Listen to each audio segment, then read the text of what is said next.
ready with slow motion and isolated cameras. Stand by, videotape, and roll tape. And tape is rolling in less than 5, in 3, 2, 1. Take tape.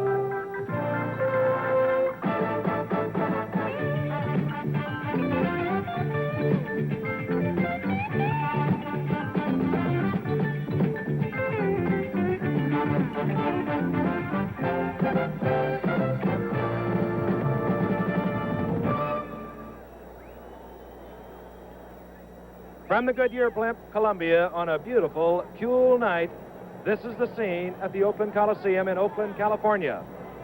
Nearly 55,000 fans jamming the Coliseum. And tonight it's the New York Jets versus the Oakland Raiders.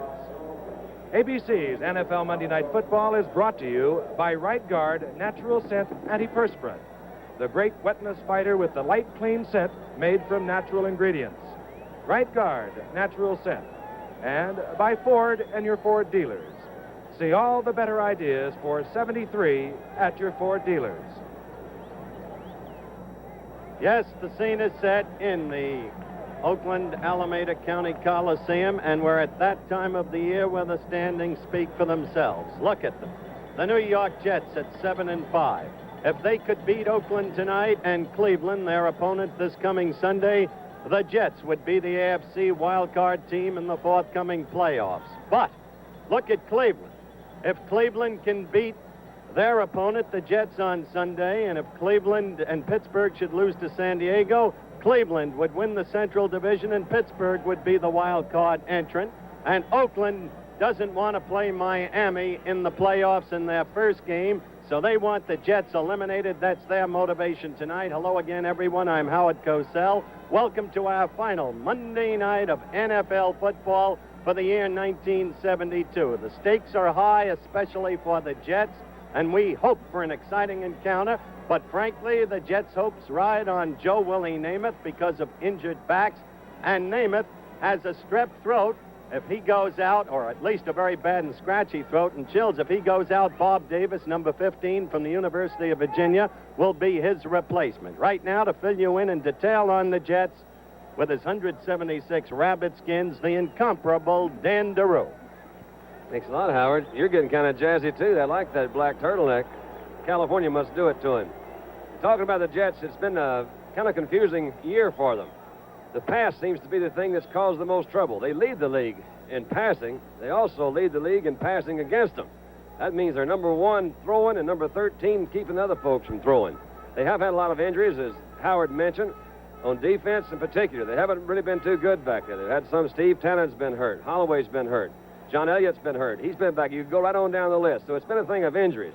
People have come from all over to see this ball game, though, because Joe Willie has a way of attracting a crowd like that.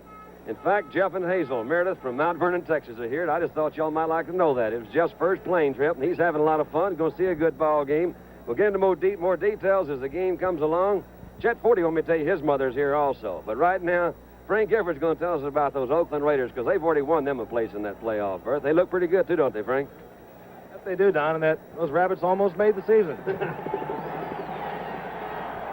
The Oakland Raiders can play this game relaxed, if you can call it that. They'd like to win it, as Howard mentioned. Maybe Miami might be tougher than the Pittsburgh Steelers. The Pittsburgh Steelers have come on. They are dynamite. But if the Oakland Raiders can eliminate the New York Jets from the competition, they will not have to face the Miami Dolphins, the undefeated Dolphins. The Oakland Raiders have a very well-balanced football team. They're rated 4th in the AFC. In defense, they're rated 3rd in offense. And probably the reason they're doing so well on offense is Darryl LaMonica. In the past, Darryl LaMonica has had interceptions. A year ago, he finished the season with 16, and thus far this year, it's a new Darryl LaMonica. He's not going up on top with the bomb all the time, and he's thrown for only 8 interceptions. They have 2 great receivers, and of course, Fred Biletnikoff leads the American Football Conference with 48 receptions, and then they have Raymond Chester, and he is something special. You're going to enjoy watching him tonight. 2 great tight ends tonight. The Jets, of course, have their own Rich Castor. On defense, one of the finest secondaries you're going to find anywhere, and it is a very balanced football team, these Oakland Raiders. The thing to watch for tonight, I would think, would be those 2 tight ends from either team. And we'll be back at the Oakland Coliseum right after this message. Once and for all, which big screen color TV really has the best picture? The answer, Zenith Super Chromacolor.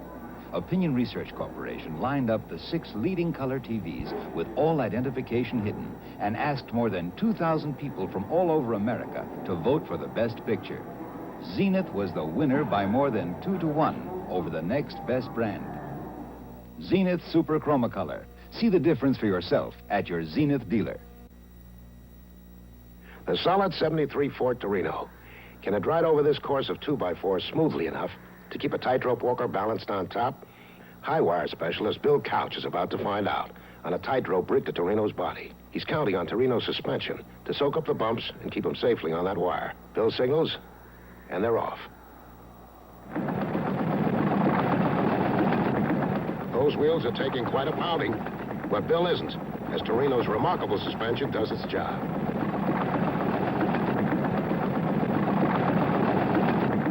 The 1973 Ford Torino, the solid midsize that gives you confidence on the road. Incredibly smooth riding, stable, strong, and quiet. Because it's a Ford. The new 1973 Ford Torino at your Ford dealers now. Ford Torino, the solid midsize.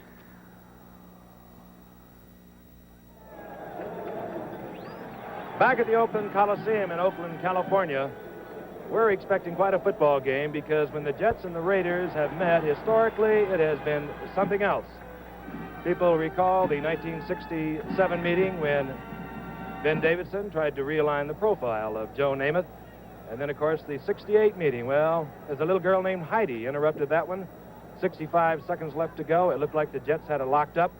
And the Oakland Raiders in 65 seconds came back and scored 2 touchdowns to win it. And there is Joe Willie coming out. He obviously will be starting. This is how more important could it be for the Jets? They have to win. They have to win tonight. They have to beat Cleveland to assure themselves of a wild card berth. And they can do it. And you saw the Jets will receive to your left. But again, there have been some historic clashes in this game. This series, there is no love lost between the two, and whether or not anything was at stake, these two teams really get with it. Excitement here in Oakland. Of course, they clinched their division last week against San Diego. Next week, they'll wind up their season against the Chicago Bears, waiting, of course, to have the determination of who they will meet in the playoffs. George Blanda, 23 years of competition, and this man is really a package. He still does the conversions and the field goal kicking for the Oakland Raiders. And joining us tonight for our national anthem, well, he's an awfully good golfer, too. Singing and recording star, Glenn Campbell. Our national anthem. Oh, say, can you see by the dawn's early light what so proudly we hailed at the twilight's last gleaming, whose broad stripes and bright stars through the perilous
Glenn Campbell and last week, Lou Rawls, two great performing artists. This telecast is presented by authority of the Oakland Raiders Football Club. It's intended for the private use of our audience. Any rebroadcast or other use of this telecast without the expressed written consent of the Oakland Raiders Football Club and the National Football League is prohibited. And we're about to get underway. The Oakland Raiders will be kicking off as their special unit comes onto the field. Jerry DePoyster is number 4. He handles the kickoffs.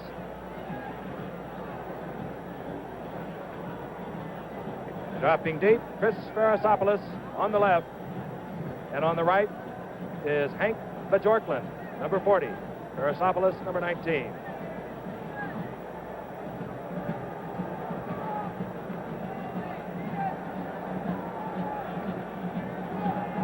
And you'll hear a lot of excitement tonight. Fans are relaxed. The Raiders have clinched the AFC's Western Division. They would like to win this one tonight because they would like to play in sunny Miami.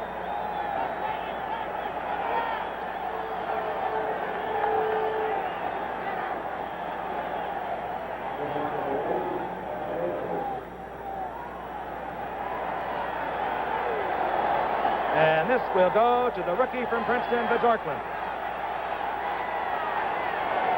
And up to the 25 comes Hank Bajorklin. A 26-yard return. The starting lineup for the New York Jets. And we're taking just a moment to make sure it indeed will be Joe Namath. And yes, it will. Number 12. He's the quarterback. We told you he was suffering from a scratch throat. As we look at an injured Oakland Raider, that's Jeff Queen from Oregon State. Jeff Queen down on the 25-yard line.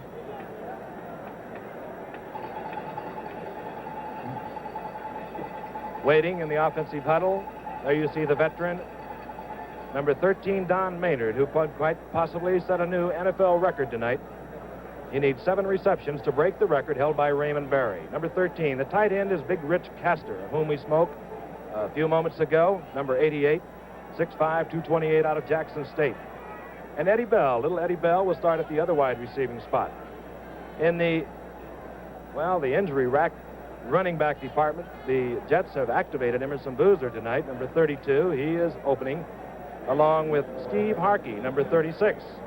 Harkey, a second-year man out of Georgia Tech.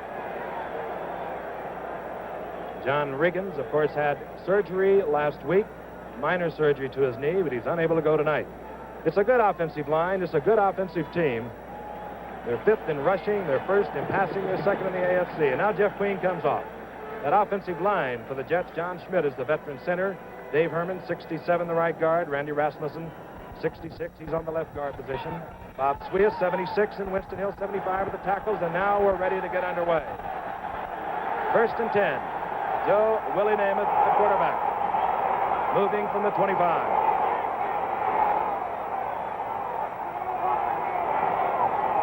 Namath to the right, Bell to the left. Going out, pass intended for Don Maynard, and Nehemiah Wilson was there.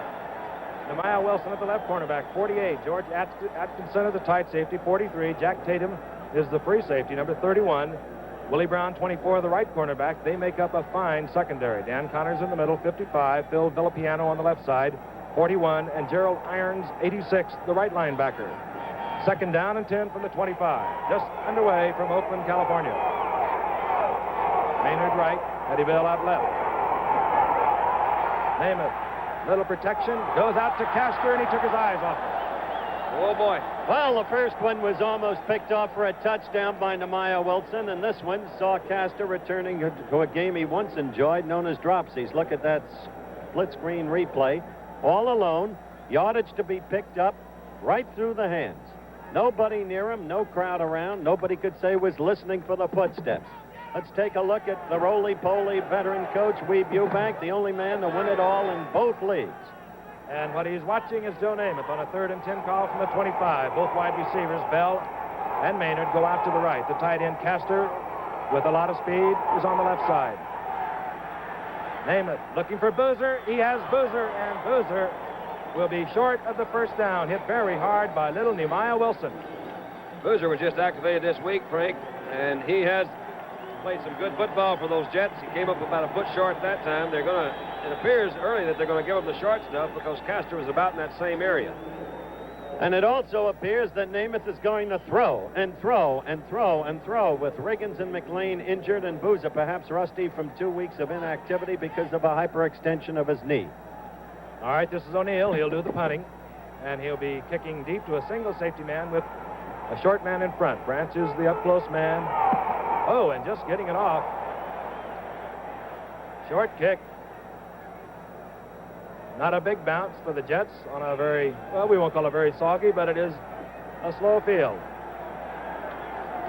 All right, the Oakland Raiders, the champions of the Western Division of the AFC, will take over possession.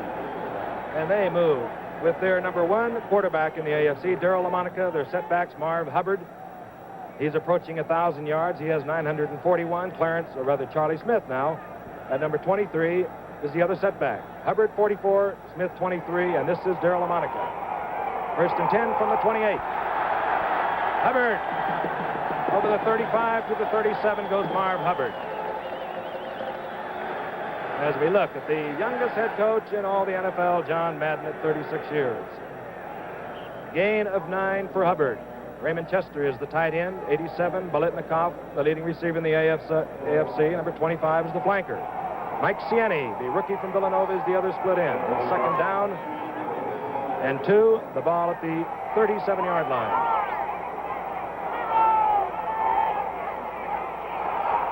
Hubbard again, and Hubbard gets the first down, moving across the 40 to the 42. Fine blocking offensive line. Jim Otto's the veteran center. He wears 00, and that means original, the only original.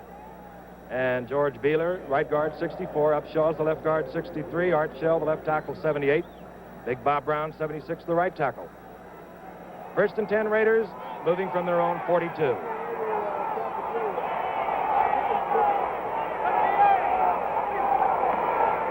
comes Hubbard again. Breaking a tackle, and he spins and twists to the 48-yard line. Marv Hubbard. They've really fallen in love with Hubbard out here, Frank. This guy's had some kind of year for these folks. If these early calls by the two teams indicate what we're to expect, we're going to obviously see a lot of running from Oakland. You mentioned LaMonica's improved interception percentage this year, and that has an awful lot to do with it. When he has somebody like Marv Hubbard, you can see his statistics right there to give that ball to. Remarkable year for Darryl LaMonica. Only 8 interceptions. He now has a second and 5, the ball at the 48. And he's working Marv Hubbard. This time, Hubbard is tripped up. National Football League fans, of course, know, Frank, the story of Marv Hubbard, a youngster from Colgate who at first didn't make it in the NFL, did some time with the Hartford Charter Oaks, and then came back, and he has made it big, and he is the workhorse, having carried on the first 4 plays tonight. Discussion going down on the field. Jim Otto. This is an amazing athlete. He's played in 181 consecutive games, 00, Jim Otto. The record is held by Forrest Gregg at 188. Coming into the stadium tonight, Frank, and I thought I recognized this guy standing by the ABC trucks. I looked out there, and it was Jim Otto. I said, well, Jim, what are you doing out here? He says, well, as you probably know, sometimes we get caught in that ticket situation. I'm waiting out here to give some yokel some tickets that I promised him I'd do. He was standing outside, looked like one of the fans waiting to see a football game. All right, third down. You saw how much.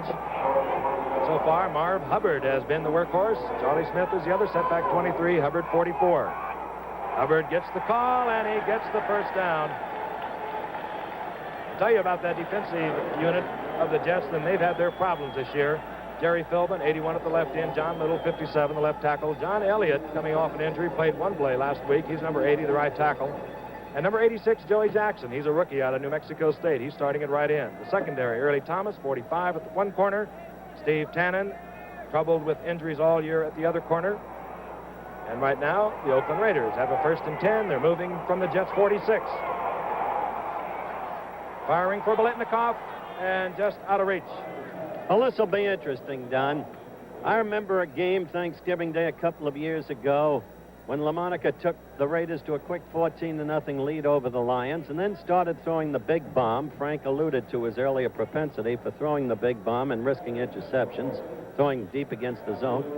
And he also did that in the playoff game against Baltimore. The ground game was working beautifully. Then with Hewitt Dixon, number 35, to the left side, and he switched to the pass, and the team lost its momentum.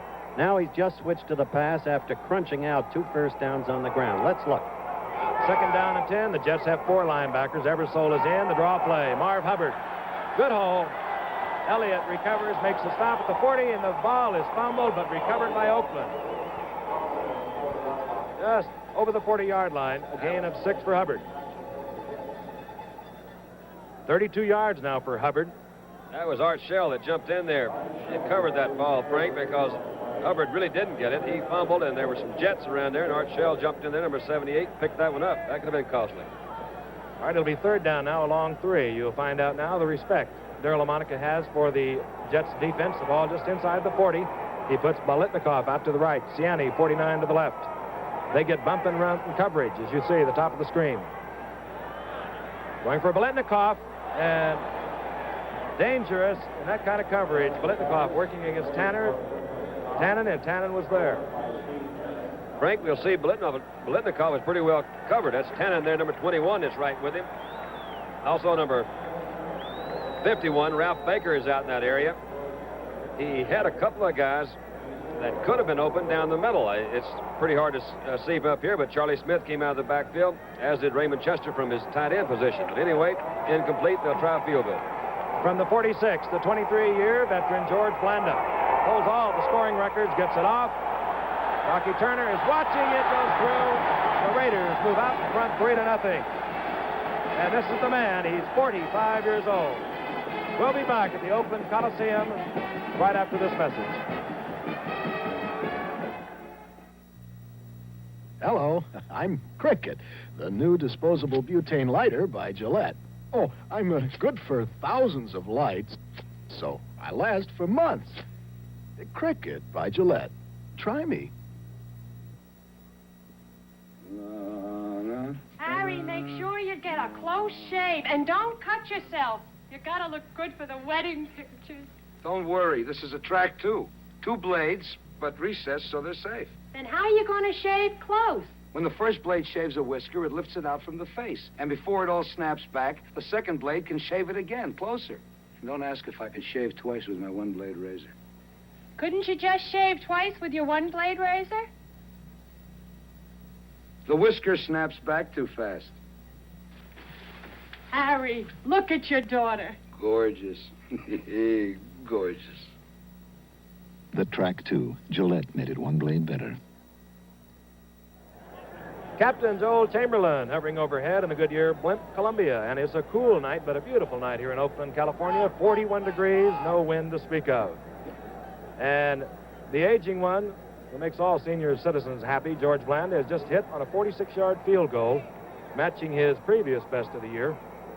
And now we look at the Poister, who has taken the burden of kickoffs away from Blanda, getting set to kick to Bjorkman, who has now moved to the left, Ferrasopoulos to the right. They're trying to get the ball, of course, to Ferrasopoulos. Good run back, man.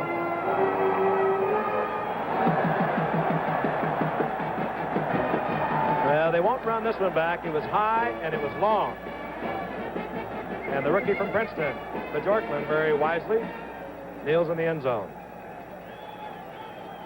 9 minutes and 39 seconds into the first quarter, remaining in the first quarter.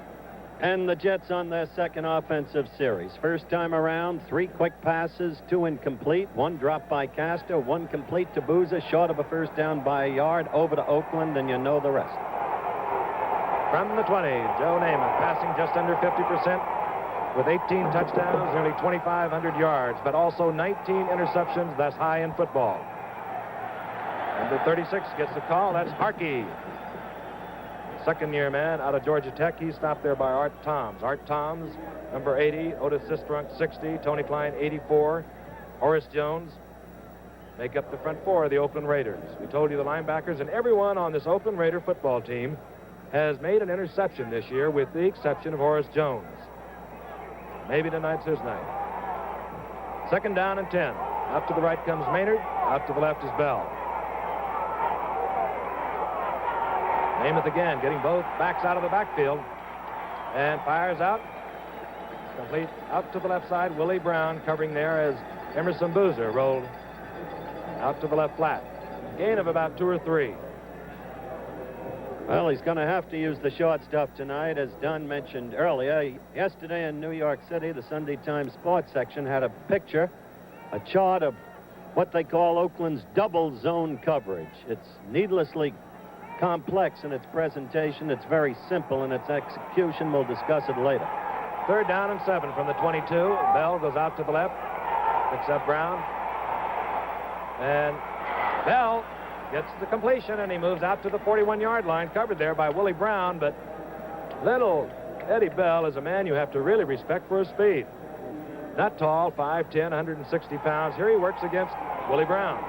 Frank, let's just watch. There's also a heck of a throw. You see Bell trying to straighten Brown up. And Brown did slip a little bit just on that turn. But the ball was thrown very well. Eddie Bell, as you mentioned, is a good receiver. Obviously, his handicap is size, but he does what he can with it. Do what you can with what you got. Namath on a 1st and 10. The ball just short of his own 42, but it's Bell left. Maynard, the all-time leading yardage receiver, out to the right. Looking for Maynard. And he has it. Absolutely perfectly thrown again. That is throwing the football. Pretty to see. Incidentally, on the earlier pass to Willie Brown, you don't see them often throwing into Willie Brown's area. But it was a zone they were in then, and you can't say it was Willie Brown's area alone. However, Brown is one of the most respected cornerbacks in football, has been for a long number of years. Number 24 from Grambling College. And that was like Super Bowl year, that pass, Frank, to Maynard. All the way down to the 37, and one thought, if the Oakland Raiders do not pressure Joe Namath, he's going to do that all night. Probably the best arm in football. 1st and 10. The Jets trailing 3-0. George Blanda hitting from 46 yards out. The very first time they had the football. Here comes Boozer as a flag goes down, and Boozer goes down.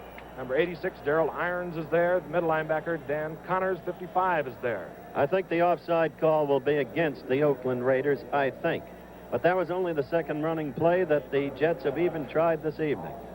Namath once threw over 60 passes in a game against the Baltimore Colts a couple of years ago. Frank, you'll recollect that was the game where he suffered that peculiar bone fracture, the bone between the wrist and the hand, the thumb itself. I believe the navicular bone. That's correct. So offsides, 5 yards. And you might suspect that Namath will be passing more than he might ordinarily pass. His best running back, John Riggins, is not in the game, and the worried countenance of Weeb Eubank. He needs to win tonight, and he needs to win against Cleveland next week to get the wild card playoff in the AFC. On 1st and 5, the Raiders threatening the blitz. Now Gerald Irons, 86, jumps out of it. Namath right on target again, and beautiful in that zone defense, and Maynard is doing a fine job working it behind Nehemiah Wilson and ahead of George Atkinson. All right, let's watch him work, and also watch just as Maynard turns. The ball is already thrown. Nehemiah Wilson is going back, protecting against the deep. You see, deep zone. You see Bill Biano coming out, number 41. When he turns, that ball is there. I don't care what kind of defense they're in. They're not going to stop that one. All right, Namath has taken the Jets all the way down to the 14-yard line. Throwing sharply. He does not feel well tonight. Some of the best games have been performed when players haven't felt well. And here comes Harkey as a flag goes down. Frank, that's a good point. A lot of times when guys don't feel at their top of their game, they really do feel a unusual pressure, so to speak, to give their best, and their best is often better than what they could have done had they been healthy. All right, the offside call is again against the Oakland Raiders.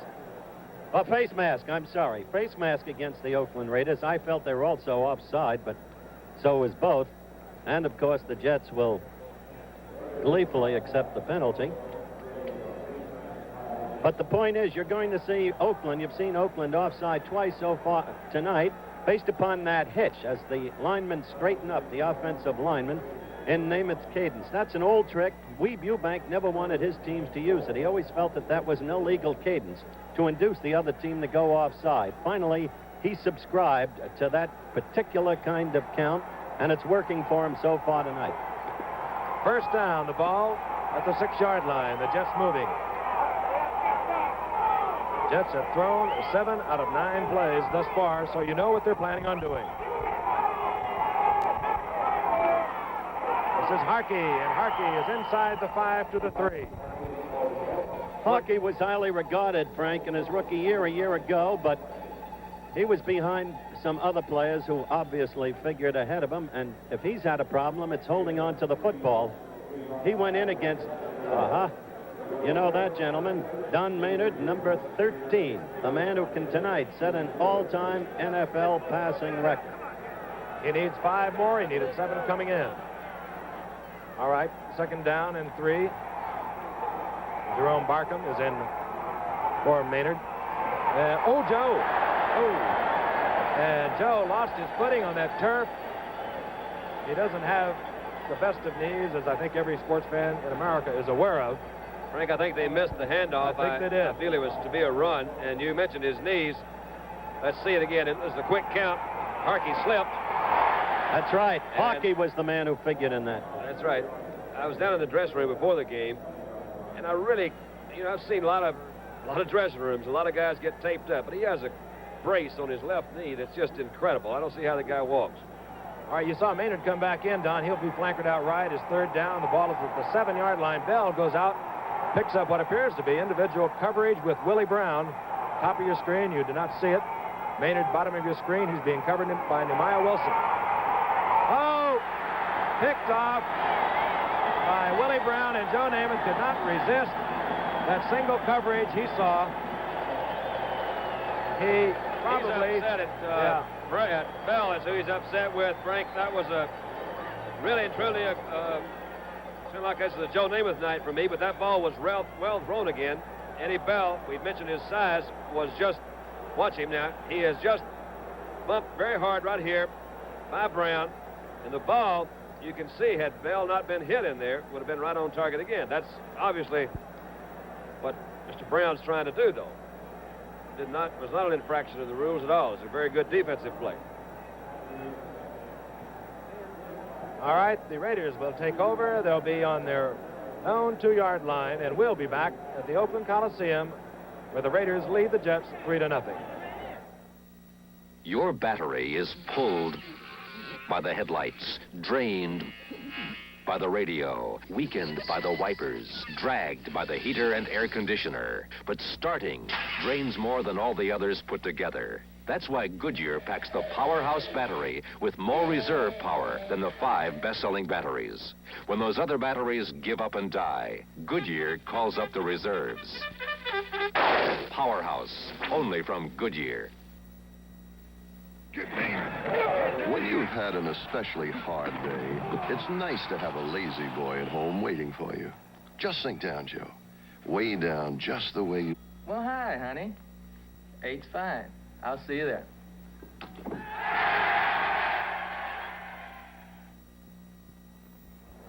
Well, the Jets took it 76 yards, but there's the turnover at the 1-yard line by the veteran Willie Brown. The Raiders now in possession of the football, 6:48 remaining in the first quarter.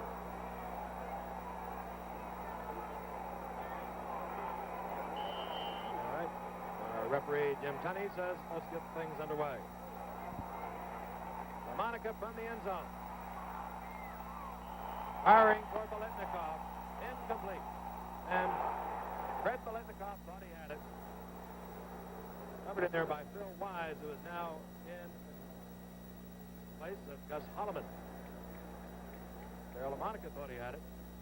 And he has bucked 48 on the year. Coming into tonight's game through 12 games, of course. Biletnikoff with 6 touchdowns. Raymond Chester has scored 7 touchdowns on 29 receptions. All right, Willie throw again on 2nd down and 10 from the 2.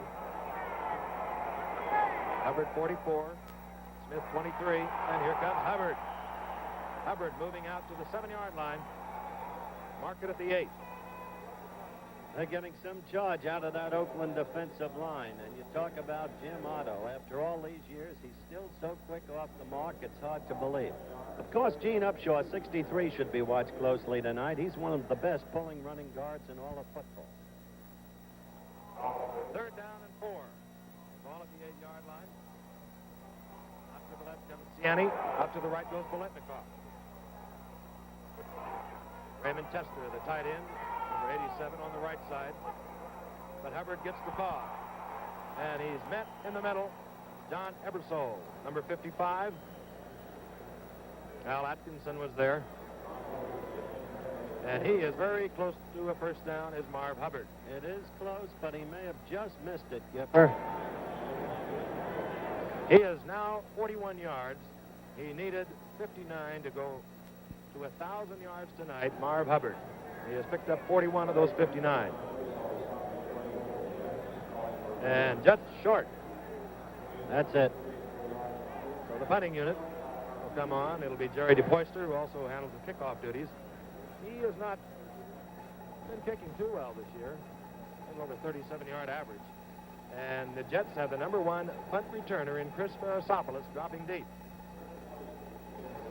Farasopoulos will be the deep man, number 19. And just up front is number 29, Rocky Turner. And DePoyster now checking the turf. We told you it's heavy.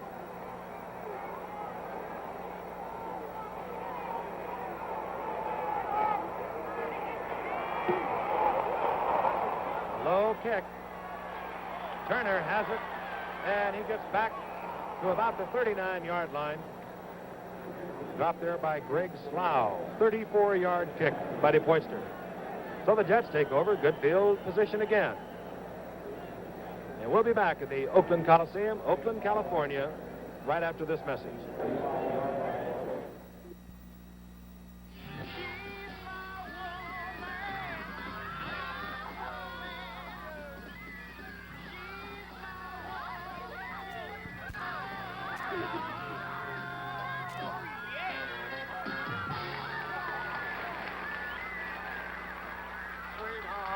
Gorgeous. You loved you. Max, enough already. I'm going to get mobbed. How do we get out of here? Not to worry. Arrow has a new kind of dress shirt, the dress knit. You wear it with a tie, but it's as comfortable as your favorite old sports shirt. The supple knit fabric moves as you move, stretches as you stretch. And even when you get a little roughed up, your shirt keeps on looking pretty terrific. It makes you wonder who they really love, you or your shirt. I like your shirt. The dress knit from Arrow, the most comfortable shirt you can wear with a tie. 5:34 remaining in the first quarter. As you see, the Raiders out in front of the Jets, 3-0 in a game. Well, the Jets have to win it. They have to win tonight, and they have to win against Cleveland next week to get that wild card playoff in the AFC. Oakland has an incentive. We'll talk about that in a moment. But right now, Namath takes over. First and 10. They're on the Raiders' 39-yard line. Harkey 36 and Boozer 32 of the setbacks. And this is Harkey. And Harkey maybe gets a yard, hit there by Art Toms, number 80. And I'll tell you that Emerson Boozer is just coming off an injury, a knee injury. If you're wondering why he is not being run tonight, that could be a reason. Well, they'll have to start to run him because they're going to go nowhere, very frankly, with Steve Harkey. We've got 5:10 left of the first quarter. Namath has passed 8 times, completed 5 for 69 yards. Let's see what his total number of passes is at the end of the first quarter to get a measurement on the game itself, long term. All right, now we go to a 4-end offense on second down and 9. The lone setback is Harkey. And Jerome Barkham, 83, is in the game, and Namath will go down. Full pressure, and that's the first time they have turned it loose. But Tony Klein, 84, was there. Art Toms, 80, was there. And they really smothered him. Frank, one of the things could be that the 4-end system that you spoke of more or less telegraphs the fact that they are going to pass. You can see these guys just really winding up. Here they come in there. Tony Klein, 84. As you mentioned, Horace Jones, 82. Actually, all of them are about there. Art Toms is there. And all the way back to the midfield mark. That's only the 8th time this year, and Namath has been sacked. So that offensive line has given very good protection throughout the season. And that was a quick look at the 4-end offense. Boozer back in the ball game. Jerome Barkham out.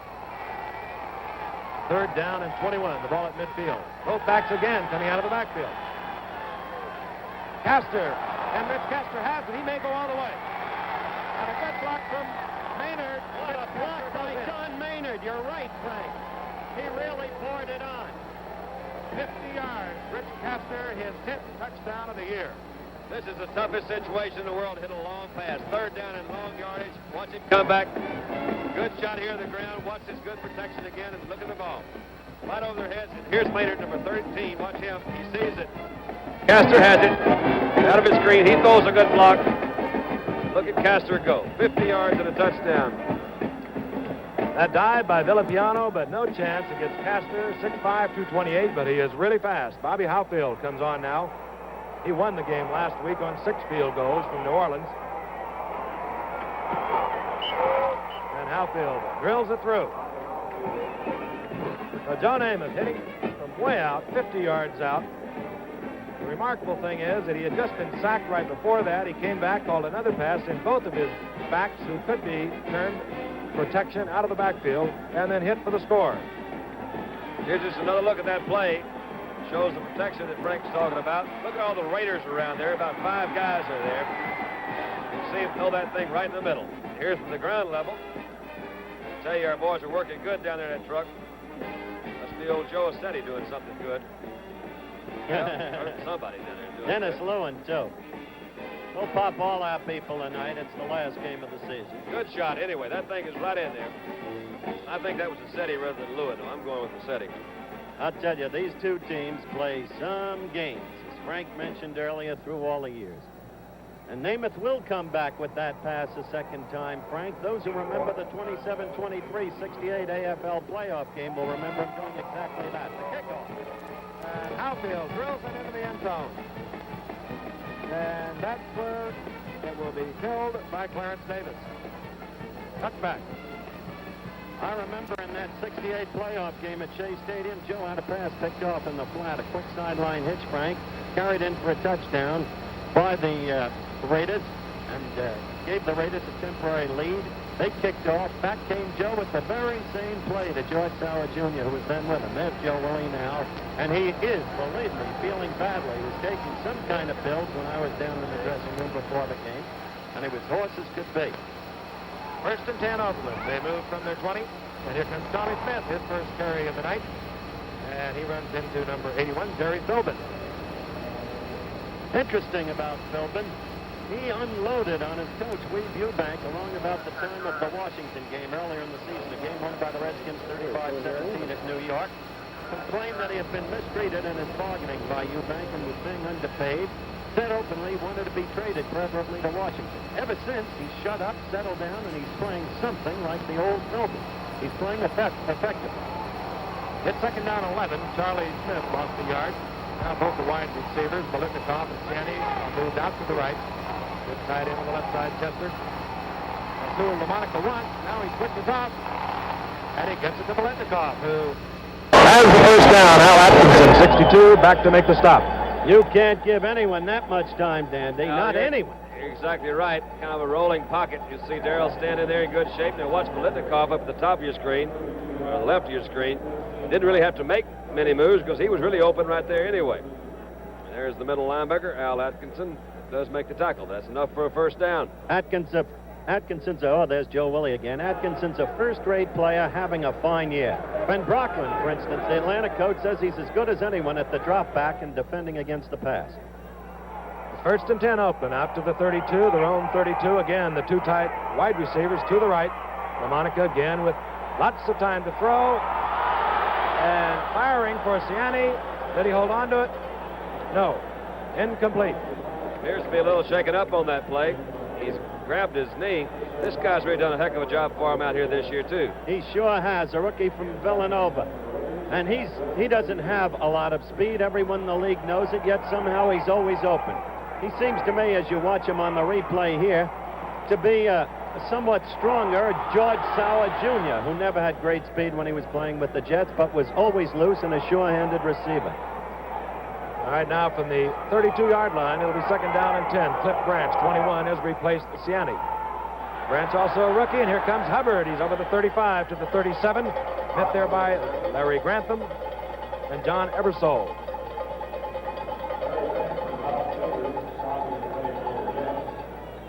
Ebersole is one of those many coming from Penn State and the leadership of Joe Paterno.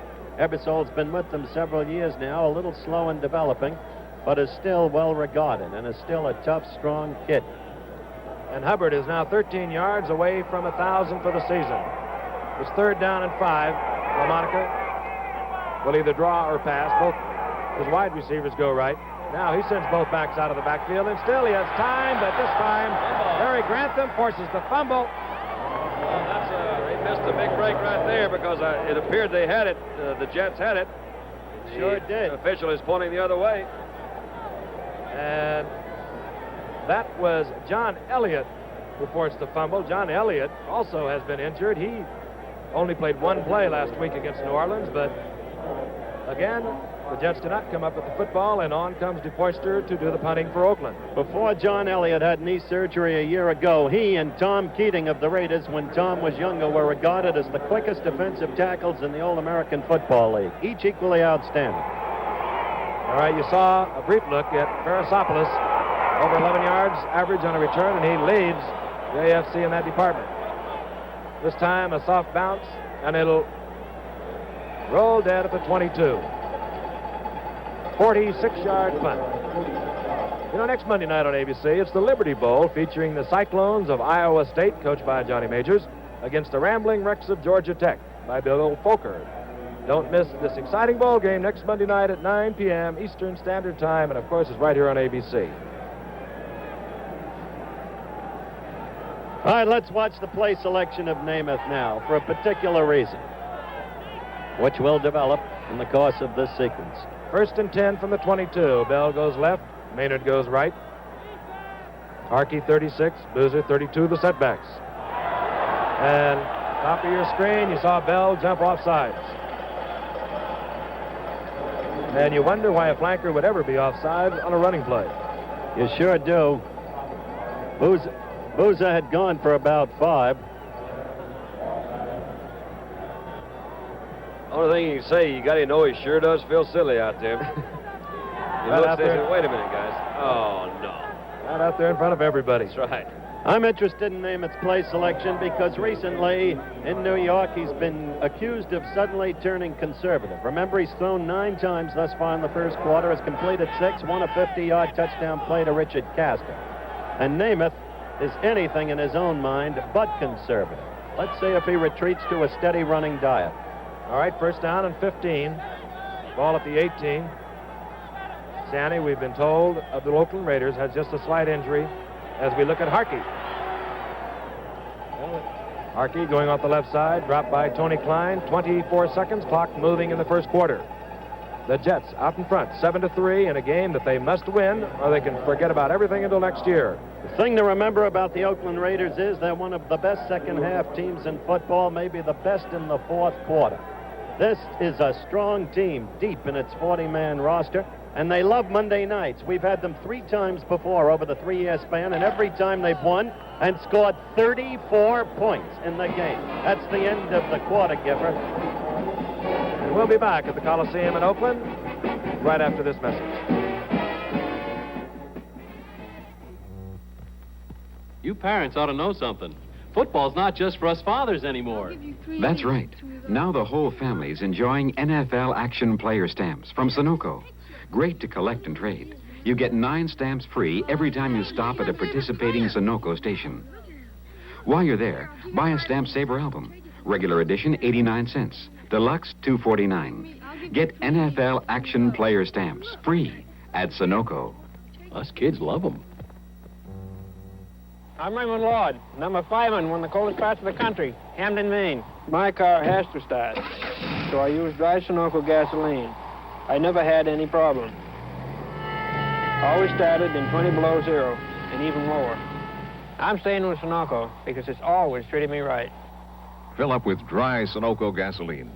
All winter long, your car starts like it's summertime. Dry Sunoco gasoline. I'm Gene Upshaw of the Oakland Raiders.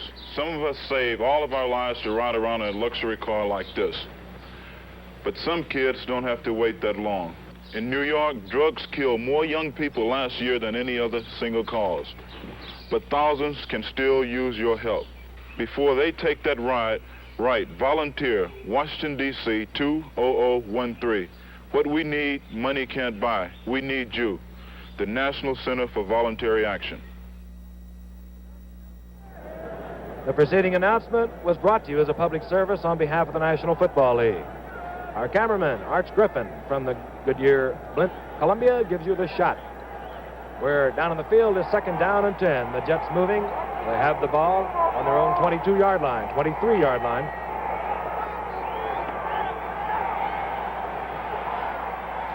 Namath firing for Castor, and it's incomplete. Covered there by number 43, George Atkinson.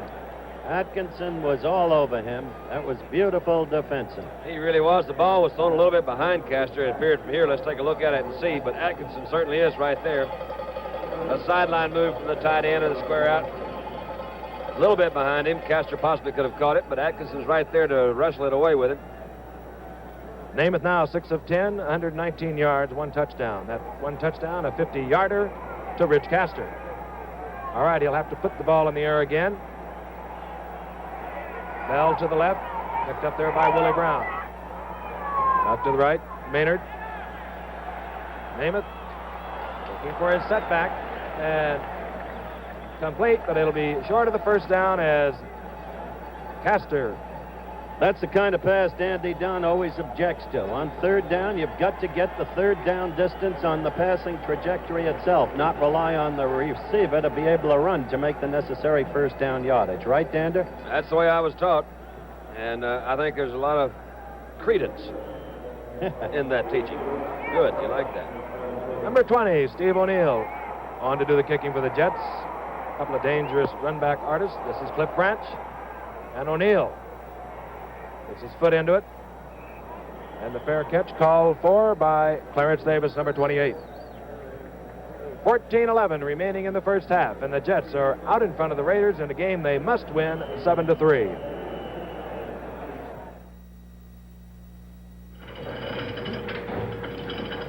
This is the Thiokol Vibration Laboratory in Utah. Here, our giant vibrators give Minuteman missile components the shaking of their lives. This week, Ford is using the same vibrators to give the 73 Ford Galaxy 500 over 1 million bumps and shakes. Ford is out to prove a point. Quiet is the sound of a well-made car. Before the shake test, we took sound readings and got a very quiet 65 decibels. But will this Ford Galaxy 500 be as quiet after 1 million bumps, shakes, and deep vibrations? Most of them so fast, we had to remove the gas tank and cool the shocks to keep them from overheating. Now, on the same highway, at the same speed and conditions, not 1 decibel point noisier. In Ford Galaxy 500, quiet is the sound of a well-made car. See it at your Ford dealers now.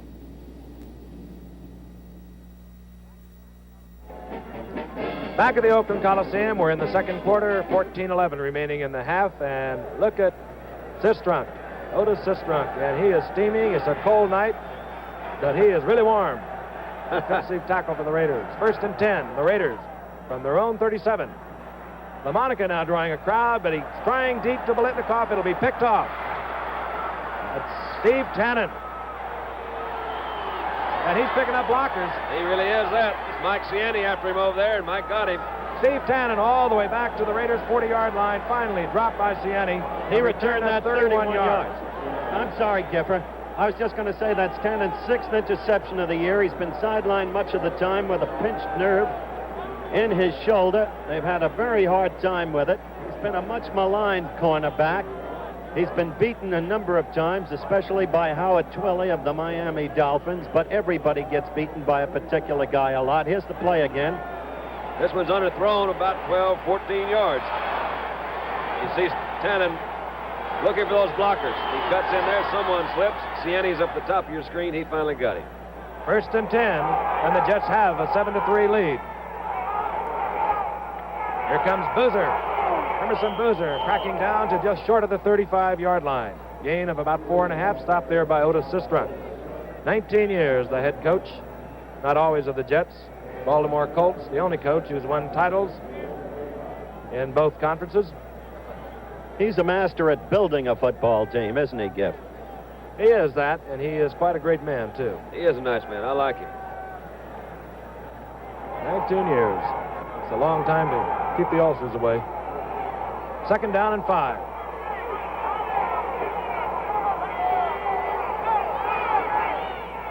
Boozer again. Harkey with a block out in front, and Boozer is really leveled. Number 84, Tony Klein, and number 41, Phil Villapiano. And Phil Villapiano is not big, but he will cut you in half if you give him half the chance. In his 2nd year out of Bowling Green, we first saw him a year ago against Cleveland, and he's some kind of football player. And Swias really leveled number 60, Otis Sistrunk.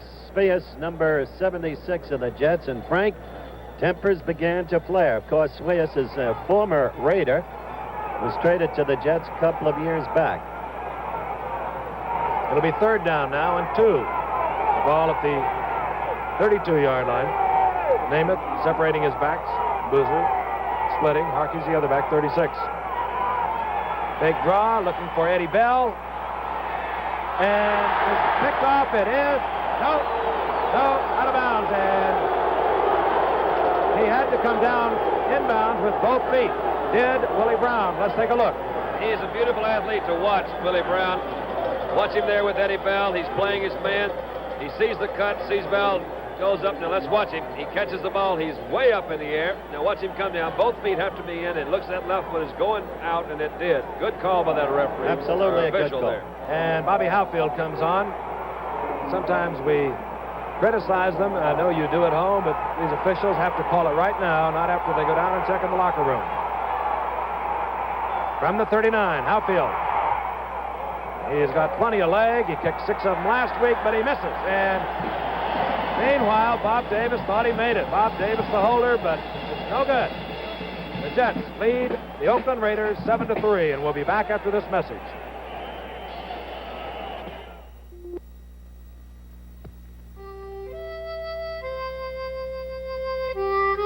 Gillette makes a better double edge now than the one your father used.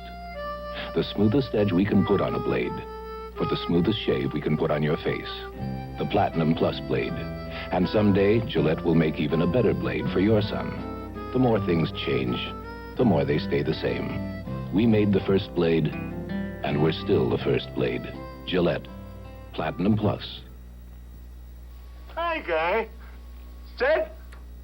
Sid? What's this, a new kind of right guard antiperspirant? Hi there. That's my new Right Guard natural scent. Natural scent? It's new, light and fresh.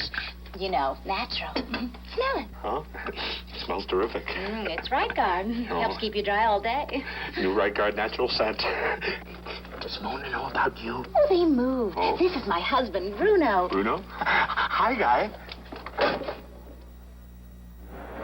Bobby Howfield has just missed from 39 yards out. The Oakland Raiders take over on the touchback. 1st and 10. They'll move from the 20. It's Howfield on the sidelines. 107 points coming into the game. He now has 108. The Jets leading 7-3. Both the wide receivers out to the left, and Raymond Chester is now split wide to the right, but Marv Hubbard gets the call up the middle. Stopped there by Larry Grantham. You know, this Saturday on ABC's Wide World of Sports, the Supernatural Drag Racing Championships from Ontario, California, the World Roller Skating Dance Championship from Bremen, West Germany, and an event you've enjoyed before, the International Toboggan Championships from the famous Cresta Run in St. Moritz, Switzerland. That's this Saturday at 5 Eastern and Pacific, 4 Central, and of course, right here on ABC. Gain of 4 for Hubbard, just short of the 25-yard line. 2nd down and 6. Chester again split to the right. He has the speed of a wide receiver. And he collects it like a wide receiver, and Steve Tannen makes the stop, but it's 1st down Oakland. You never know for sure why a quarterback will come back like that, but Tannen was the one that intercepted it. He says, I don't know, I think a lot of quarterbacks do this. Say, look, man, I'm going to show you something. That last one slipped. Try a look at this one. He throws Chester out there. This time, Tannen slips a little bit behind Chester. But that ball's well thrown. Chester ran a good route. That's one of the most casual patterns I've ever seen. I don't think he thought he was going to get it. But he does, and he makes the 1st down just short of the 40 of the Oakland Raiders. Here comes Charlie Smith, and he gets a block by Hubbard.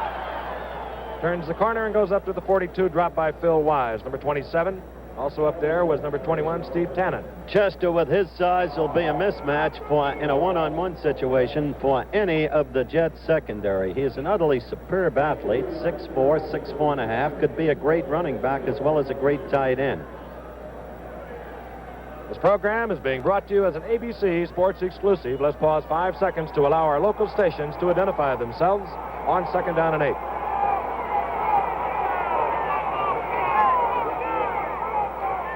From the 42, LaMonica has Ciani left. And he gives off to Hubbard, and Hubbard gets back to the line of scrimmage and gains about 2, just short of the 45. Stopped there by Larry Grantham, who was just activated. Grantham, a 13-year veteran. In the early going, Frank, you'll recollect Hubbard and the Oakland offensive line was getting the charge, and they were chewing up yardage on the ground. It was only when Darrell turned to the air that he began to have trouble, including the one interception that the Jets failed to capitalize on. But now the Jets' front four seems to be closing up on that run. It's 3rd and 6. We'll have a 3-man rush. We have 4 linebackers. Ebersole has come in.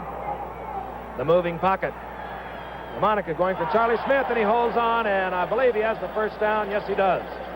Just over the 50-yard line into Jet territory goes Charlie Smith. That's what we were talking about earlier, Howard. If you're going to catch that thing on 3rd and 4 or 5, make sure it's a first down. He made it by about no more than a yard. That was a passing situation, and of course the Jets had put in John Ebersole in their 4 linebacker structure to defense that. But it didn't work. Now Philbin's back in the lineup. LaMonica now, 3 of 8, 34 yards. Again, the wide receivers, LaMonica, Ciani, out to the left. Picked up there by Early Thomas and Chris Farasopoulos. And here comes Hubbard. Charlie Smith with the block out in front. And Hubbard hurdles all the way down to the 43-yard line. Hubbard now 12 carries, 59 yards. That is 1,000 on the season. Did that do it for him right there, Frank? That did it. 1,000 yards for this man, Marv Hubbard, who one time was released by the Jets. See you at Appleton, Wisconsin, Marv. He's become a premier runner in the National Football League. Who was the other Raider that ran over 1,000 yards, Howard? Clem Daniels in 1963. I'm going to help him, Don. Okay. 2nd down and 4. Got 1,005 now, or 3. I started to say a while ago, this young man was cut. He went back and worked it out in the minor leagues, came back, and has really become the workhorse of this backfield. And he is very close to the first down. They're not going to give him that ball, looks like. They ought to give him a football. He went right over big Bob Brown, and I enjoy watching Bob Brown work at right tackle, number 76. He's 6'4", weighs 280 pounds. And that was the guy who went right behind that time, Bob Brown, number 76. He is a good one. 3rd down, about a foot.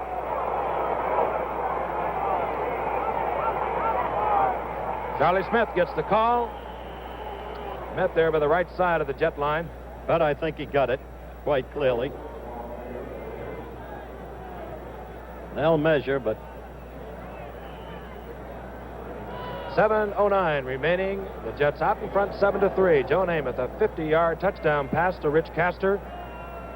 George Blanda hit from 46 yards out on a field goal. On a really super night in California. It's chilly, but a great night for football. First down, Oakland Raiders.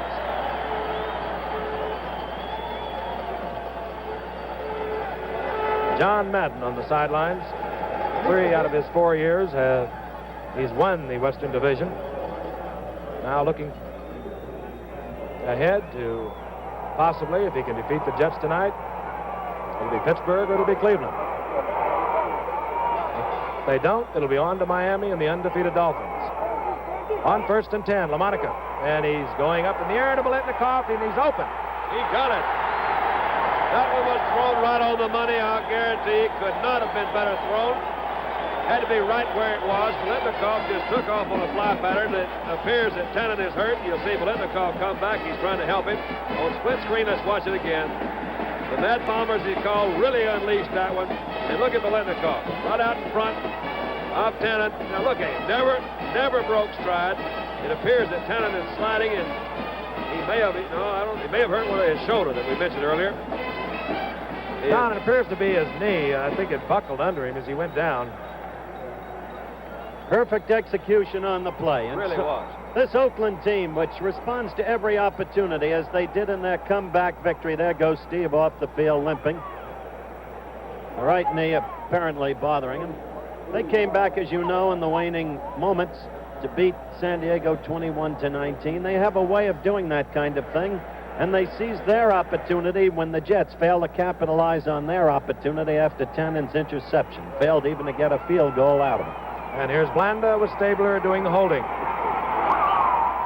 Automatic. So the Raiders have now moved out in front of the New York Jets 10-7, and we'll be back at the Oakland Coliseum right after this message. Sooner or later, you're going to get some white owls. And when you do, we gotcha. Maybe we'll get you with the early American jar with 25 Invincibles. Or the Decorator Duck. Or a white owl gift box with my picture on it. But you know we're going to get you this Christmas.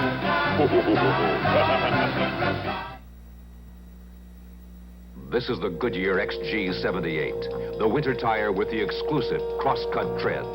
Cross-cut for starting and stopping traction. Cross-cut for cornering and handling traction. Cross-cut, diagonal, like this, to give you both kinds of traction in one great winter tire. The Goodyear XG78. Now through Saturday, buy one at the regular price, get the second tire for half price. Darryl LaMonica has just hit Fred Biletnikoff. Biletnikoff's 7th touchdown of the year from 39 yards out. On the right, waiting to receive for the Jets, number 40, Hank Bajorkland, the rookie from Princeton. On the left, Chris Farasopoulos. 2 mouthfuls. That was good, though, Frank. You handled both of them really well. Jerry DePoyster, 3. 6:50 remaining in the first half from Oakland, California. A squibber. Chris Farasopoulos. And hurdling over the 25 is Chris Farasopoulos. 23-yard return. Still holds the NCAA record, does Chris Farasopoulos, for combined punt and kickoff returns. All right, the Jets take over. Their game has been the passing arm of Joe Namath. And we told you at the top of the show tonight, he does not feel well. He has a very scratchy throat. But you would never know it the way he's been flipping the football.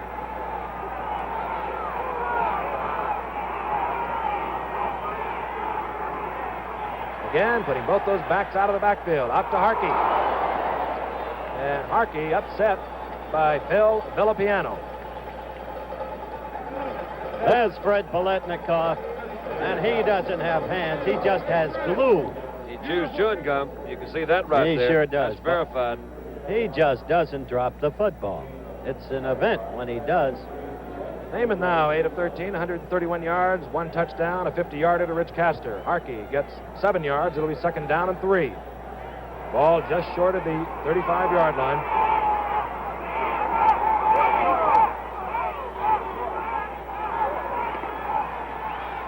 Again, the back's checking for Red Dog and then moving out, and it goes to Castor. That's pretty. You know, it looked to me that he was trying to hit Bobby Bell on a little sideline pattern out here. We've got Rich Castor on a split screen. You'll see Joe look this way. He can't do it. Turns back. Here comes Castor. Now watch this. That's awfully good coverage back there for you, a big guy like that. You have Atkinson, number 43. Picked up another 1st down. Steve Tannen, strained knee ligament, not expected back tonight. Big loss to the Jets. 1st down, 48 for the Jets.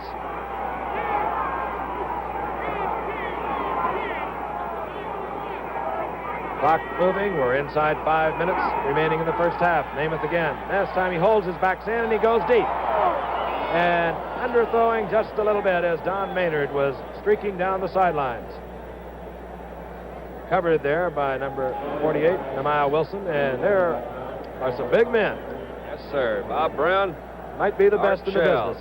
When Bob Brown wants to play, he can handle any defensive end in football. That's why Al Davis made the trade that sent Harry Shue down, among others, to Los Angeles. There he is, right there, number 76, Bob Brown.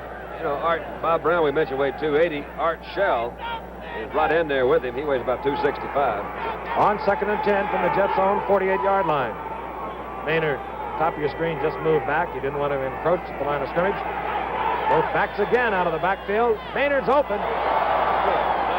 And Tatum saved the touchdown. Jack Tatum. Maynard all the way down to the 26-yard line of the Raiders. All right, he's working on Nehemiah Wilson, number 48. Don Maynard, as you can see, is not a big receiver, but my goodness, he must do something well because he's about to break all the records. Namath threw this ball right on the line. There was not really much of a loft to it. Had to drill it in there. Maynard just worked his way free for about a step and a half, and the ball's right there where it's supposed to be. Don Maynard now 4 receptions away from the incredible record of Raymond Barry. 630 receptions on the career. First down and 10. The Jets short of the 25. Harkey. You wonder what the Jets might be doing if they had John Riggins in there and if they really had a ground game to supplement that passing game of Namath's and set it up more properly. The way Joe's been throwing, he'll probably throw 30 passes or more. At the very least, if they get into trouble in the second half, he'll be throwing even more. John Riggins, of course, was just short of the 1,000-yard mark himself, 56 yards short. Gain of 3 for Harkey, 2nd down and 7. Ball inside the 25.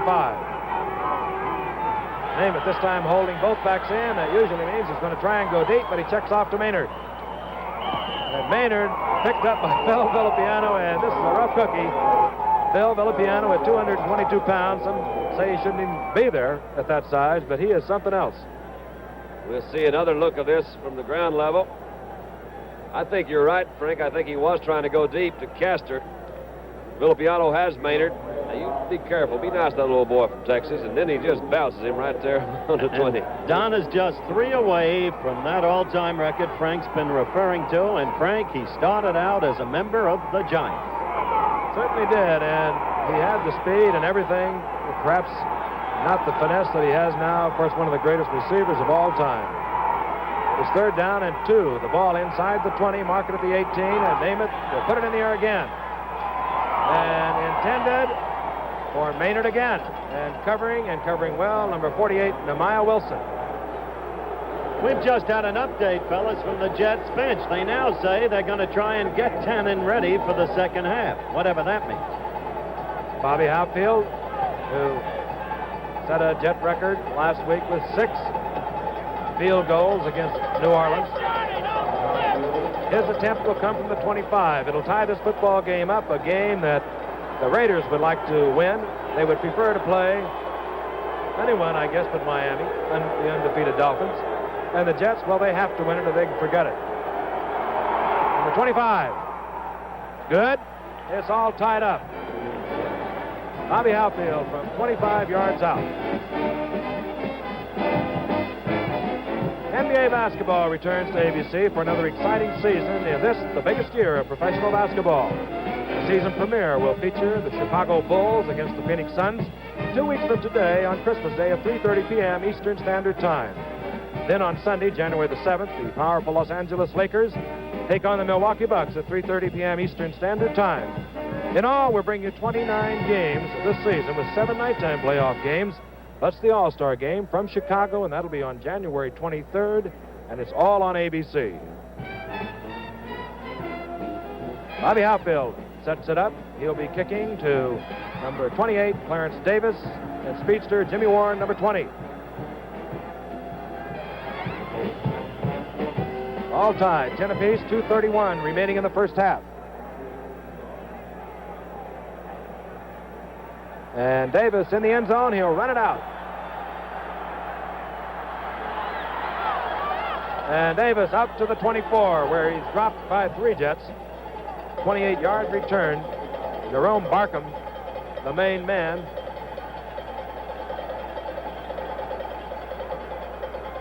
Clarence Davis, and he's had a hard time this year. He's had a pretty good year. He suffered a broken bone in his shoulder in pre-season. But the second-year man out of USC, some football player. Steve Tannen has come back into the lineup for the Jets. Didn't even take till the second half. So we got 3 pieces of information, each one a variant. That's showbiz. Yeah, this is real because there he is, Howard. Steve Tannen, 21. Gus Holloman, 48. Or Phil Wise now in at safety, 27. Kis Farasopoulos, 19. Early Thomas, 45. And right now at the 2-minute warning, we'll tell you we'll be back in a moment after this message.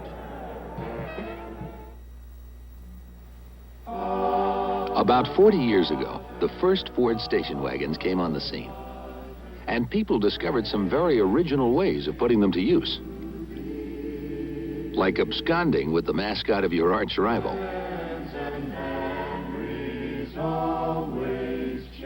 Today, another Ford station wagon has come on the scene. The economical little Pinto. Up front, a rugged 2,000cc engine, front disc brakes. In back, fold down the rear seat, and you get over 60 cubic feet of cargo space, which can be put to use in some very original ways, like absconding with the mascot of your arch rival. The Pinto wagon. It's a basic economy car that carries a lot. It's a Ford wagon that costs very little. When you get back to basics, you get back to Ford. Pinto, at your Ford dealers. Art Griffin, our cameraman in the Goodyear blimp. Columbia giving you this shot. We have some great cameramen. A.J. Armentani, Steve Nikifor, of course, Duke Dukwich. Got some real names, too, haven't they? They're not only good cameramen, they're fun to play around with. Oh, Drew DeRosa's in there. I won't leave him out. It's first down for the Oakland Raiders from the 24. LaMonica finds Charlie Smith. Charlie Smith very close to a first down out to the 34-yard line. Good receiver, Charlie Smith. He was injured most of last year, but he is a steady football player. He's over 600 yards now in rushing, and he also had 21 receptions coming into the game, working here against Phil Wise. Frank, they're just flooding his zone there. When he catches the ball, they want him to get out of bounds. This is exactly what he did. You saw that. See, that was Blendnikov that went on the inside on kind of a turn-in. Hey, wait a minute. You saw that time. Hey, hello. He allowed that pass, and 1 foot landed out of bounds.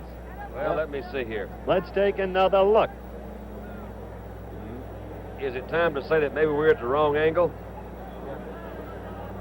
Let me tell you something. Well, that's the roughest thing in the world to call. And there are a lot of people who'd like to see that rule changed to coincide with the collegiate rule.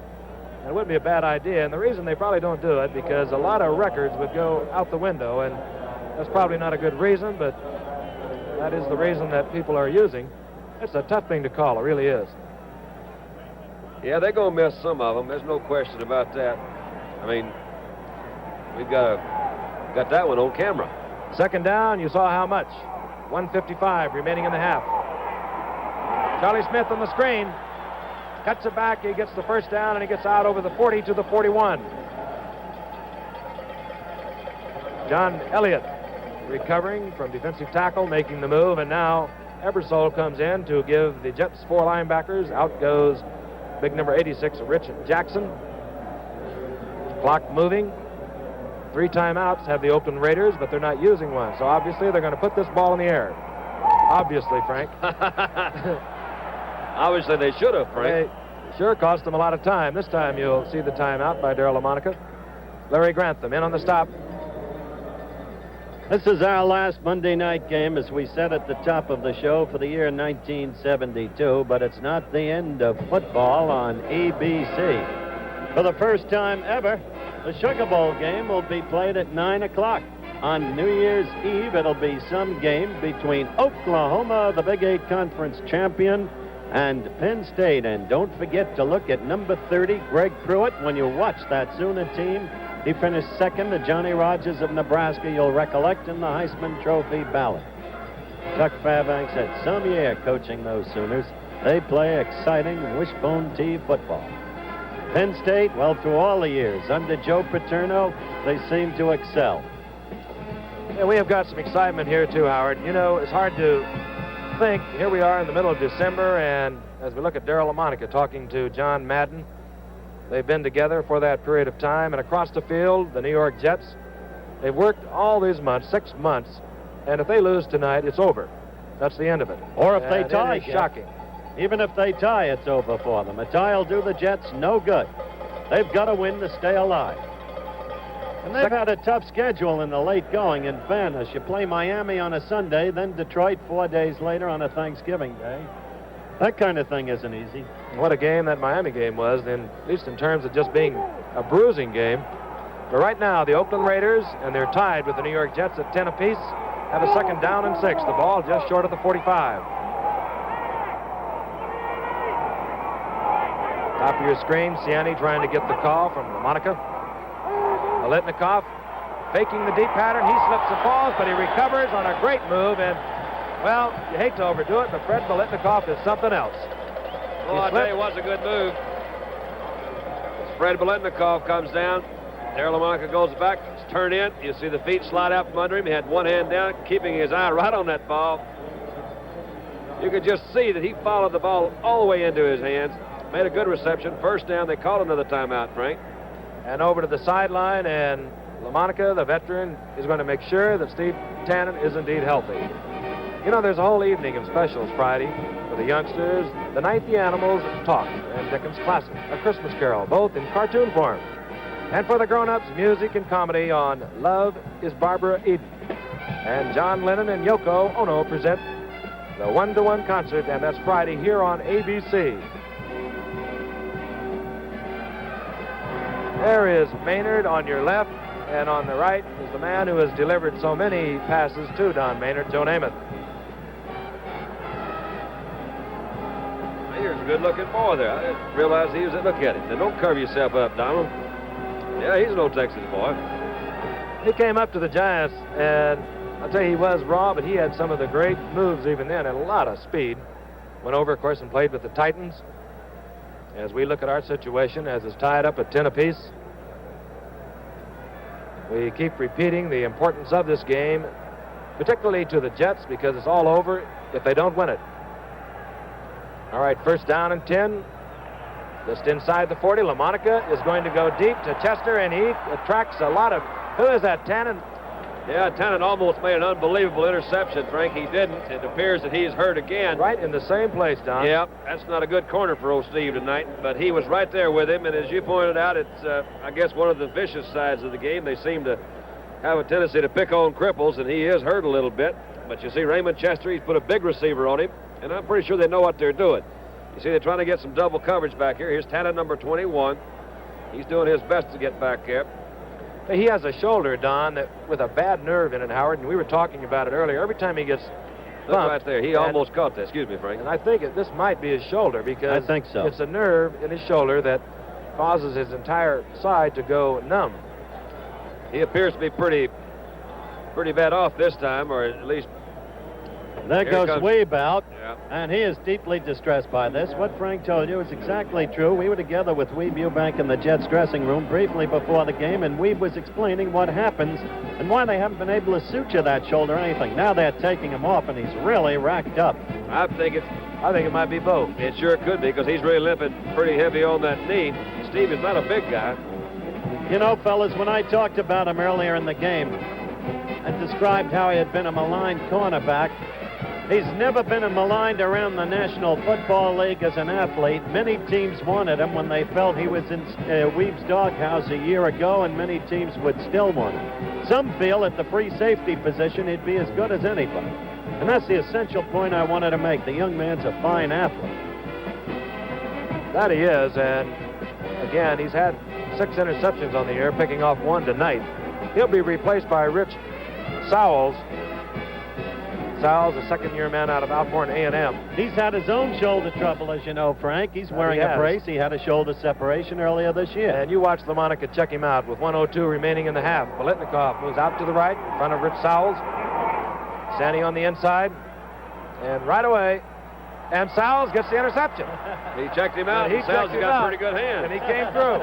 But that's what he was trying to do. You're absolutely right. Frank, that was just a bad throw, because he had some folks open. He did make a bad throw, Don. Sowles was giving him plenty of room. He was deep, but that ball was right to him. And he says, Rich Sowles, you've got nice hands. 52 seconds left in the quarter. Let's take a gander at what Joe Willie does. And it's all tied up, 10 apiece. The Jets have 3 timeouts. The Raiders have 1. And the Jets would like to untie this.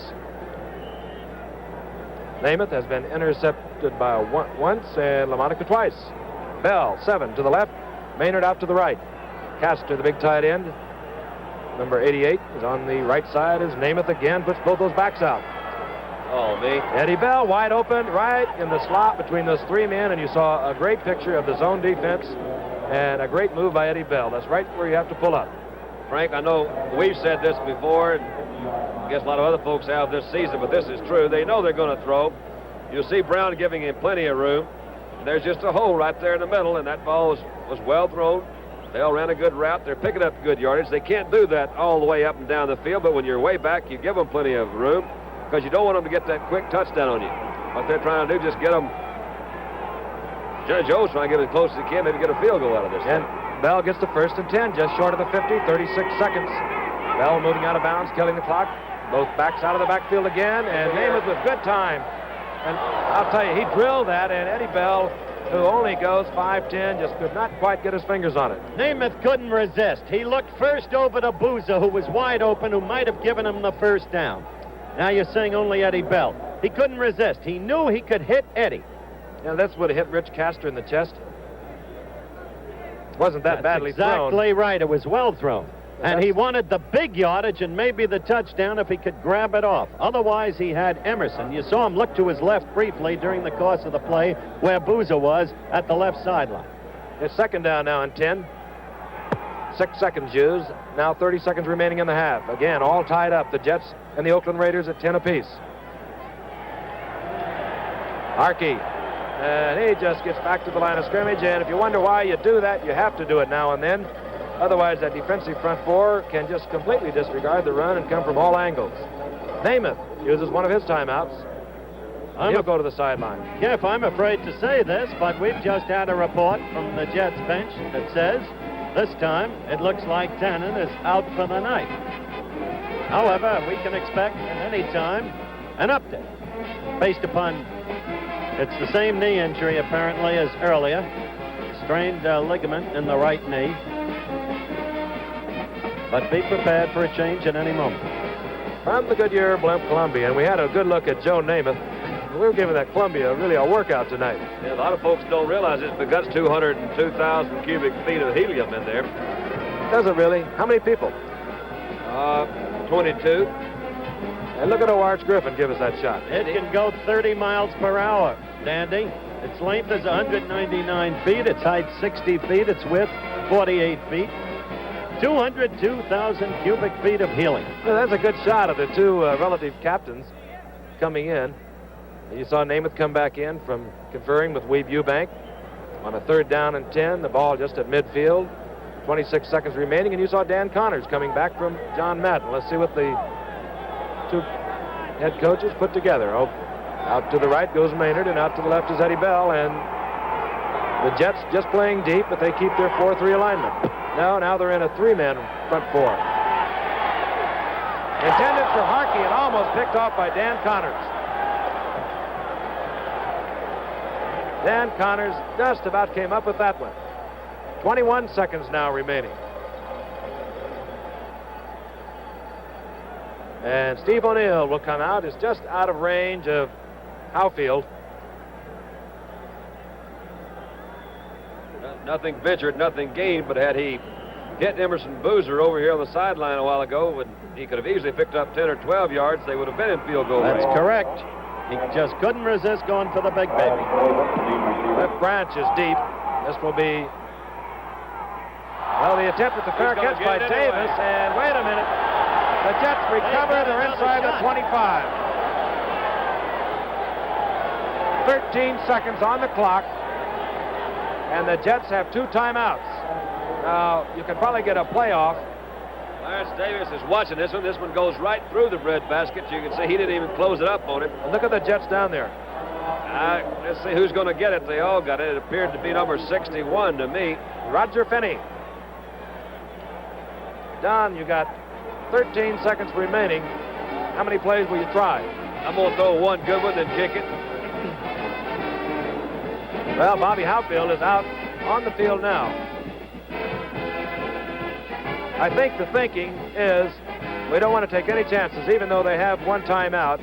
They want to go in at halftime with that 13-point lead, and the Raiders, more than likely, are going to take away the sidelines, and you may not be able to get timeout called quickly enough if you cannot get your receiver out of bounds.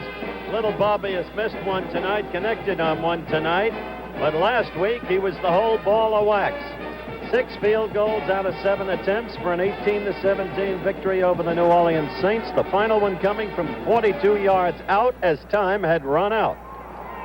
And this attempt will come from just inside the 30, and it would give the Jets a 3-point lead. It's tied up right now with 13 seconds remaining in the half at 10 apiece.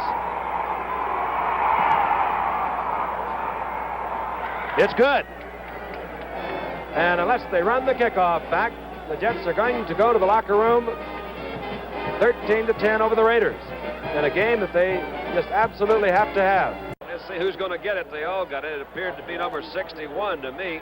Roger Finney. Don, you got 13 seconds remaining. How many plays will you try? I'm going to throw one good one, then kick it. Well, Bobby Howfield is out on the field now. I think the thinking is we don't want to take any chances, even though they have one timeout. They want to go in at halftime with that 13-point lead, and the Raiders, more than likely, are going to take away the sidelines, and you may not be able to get timeout called quickly enough if you cannot get your receiver out of bounds. Little Bobby has missed one tonight, connected on one tonight, but last week he was the whole ball of wax. 6 field goals out of 7 attempts for an 18-17 victory over the New Orleans Saints. The final one coming from 42 yards out as time had run out. And this attempt will come from just inside the 30, and it would give the Jets a 3-point lead. It's tied up right now with 13 seconds remaining in the half at 10 apiece. It's good. And unless they run the kickoff back, the Jets are going to go to the locker room 13-10 over the Raiders in a game that they just absolutely have to have. A lot of people are probably questioning the motivation of the Oakland Raiders because they've already clinched in the West. Well, that's been the subject of constant write-ups in the papers out here all week. The three of us have been out here all week. And anybody who knows Al Davis, the managing partner of the Raiders, anybody who knows John Madden, and anybody who knows these Oakland players knows that they want to win tonight, and they want to badly. For whatever reason, they would rather play the winner of the Central Division of the AFC than Miami in the initial playoff game. We've emphasized that before. But another thing, they had a bad game and were lucky to pull it out, in the opinion of many, against San Diego. They want to reestablish the excellence that had been theirs in the earlier going in head-to-head contests with Kansas City. And there is the coach, John Madden, 36 years old, and I bet you a lot of Pittsburgh Steelers are watching this. And those are not our editorial comments, by the way. That's right. Inside the 30, and not necessarily the onside kick, and you see the tempers flare, and this has been the story of this series, the Raiders and the Jets. But they were just avoiding the run back. 7 seconds now on the clock. And I'll ask the old Cowboy quarterback, 7 seconds down, you're down by 3. Do you keep it on the ground, take no risk of the interception, or do you strong arm it like Darryl LaMonica can do so well? Give it to Marv Hubbard and go in and regroup at halftime, Frank. Well, they did call timeout, so that might indicate they're going to try something deep perhaps. Interesting that the clock was wrong a moment ago, Frank. It showed 3 seconds, which was duly reported. Now it shows 7. This is like a throwback to the final Olympic. Raiders have the ball, Howard. Yeah, the final Olympic basketball game when the Giffer couldn't believe what he was saying. Oh, don't do that to me. 3 chances. We'll see how you got back to the Olympic basketball game from this one, Howard. You got a funny way of because traveling. they moved the clock back 3 times. They would have moved it back forever until they finally got it. Well, the running play, Hubbard, that'll kill it. He fumbled. He fumbled that ball. It bounced right back to him. No time now showing on the clock. And there's the gun. And that is the end of the first half. The New York Jets out in front of the Oakland Raiders, 13-10. And we'll be back with highlights from yesterday after this. I don't think I could do it, Mr. Jones. You can do it, Maurice. I'm going to teach you how. A man who's doing more than he has to is Frank Jones in Chicago. He's a Metropolitan Life salesman, but that's not all. In his free time, Frank keeps the education program at his church going. A small part of it Keep going. is roller skating. Let's try it again, Maurice. You'll also find Frank working with the day school, Sunday school, basketball team, and arts and crafts. Frank thinks this extra work is just as important as providing people with the life insurance they need. Watch your balance. Hey, Maurice, you want to race? Look, Mr. Jones is skating. Beautiful, Maurice. Frank Jones's attitude is typical of Metropolitan people. That's why you'll like doing business with them. At Metropolitan, we sell life insurance, but our business is life. Tony Randall guest stars with Julie Andrews, Wednesday night.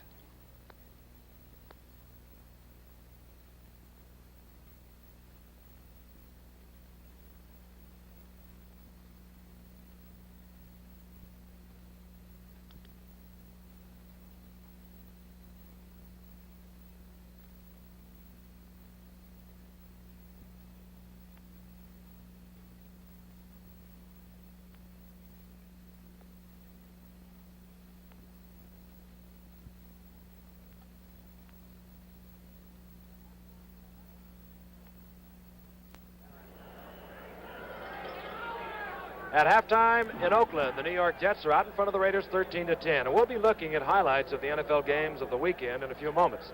But first, here's a progress report on the flight of Apollo 17 from Frank Reynolds at ABC News Space Headquarters. Welcome to Monday Night Moonwalking. You'll be interested to know the astronauts on the moon have just asked of Houston who's winning the football game. Gene Cernan and Jack Schmidt have been out on the surface of the moon for more than 3.5 hours now. All is well. The astronauts began their television show from the moon tonight by deploying their country's flag. But this flag has flown in the Mocha since Apollo 11. And we very proudly deploy it on the moon to stay for as long as it can in honor of all those people who have worked so hard to put us here and put every other crew here and to make the country, the United States, and mankind something different than it was. The astronauts are more than halfway through their first moonwalk. They're still very busy. And here's Jules Bergman with a report on what they're doing right now. Frank, right now we're watching spacecraft Commander Gene Cernan up on the moon drilling a deep hole, a series of 8-foot deep holes for both a heat flow experiment to take the moon's temperature and to record neutron particle strikes on the moon's surface. Spacecraft lunar module co-pilot Jack Schmidt, just out of the frame working some 400 feet from the LEM, has been planting microphones for the seismic profiling experiment, geophones, for explosive charges that'll be recorded, be exploded and then recorded 3 days after they leave. Let's hear what they're doing. Okay. Right across the river. Okay, you getting ready to take geophone photos or alpha photos? I'm getting ready to enable the old geophone. Okay, I think that means you've taken the geophone photos. Cernan's... Thank you, Jules. It certainly beats a marching band. This is Frank Reynolds at ABC Space Headquarters. Now back to the Oakland Coliseum and the New York Jets Oakland Raiders game and Howard Cosell. Thank you very much, Frank Reynolds, for that up-to-the-minute report on Apollo 17. We are back live at the Oakland Alameda County Coliseum after an exciting first half with Joe Namath and the New York Jets surprising the Oakland Raiders up to this point 13-10. But we look for a lot of action in the second half. Oakland, one of the top teams in football in second half action.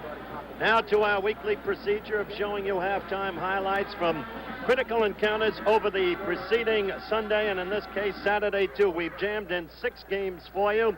We are not showing the Pittsburgh game against Houston, their 9-3 victory, because time won't permit it. But our congratulations again to the Steelers for their victory. In the meantime, we pick up with the action, Cincinnati against Cleveland.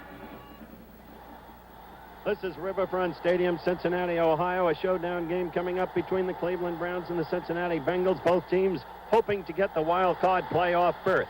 It's action in the second quarter. 5 minutes elapsed. Score 0-0. Phipps in the pocket.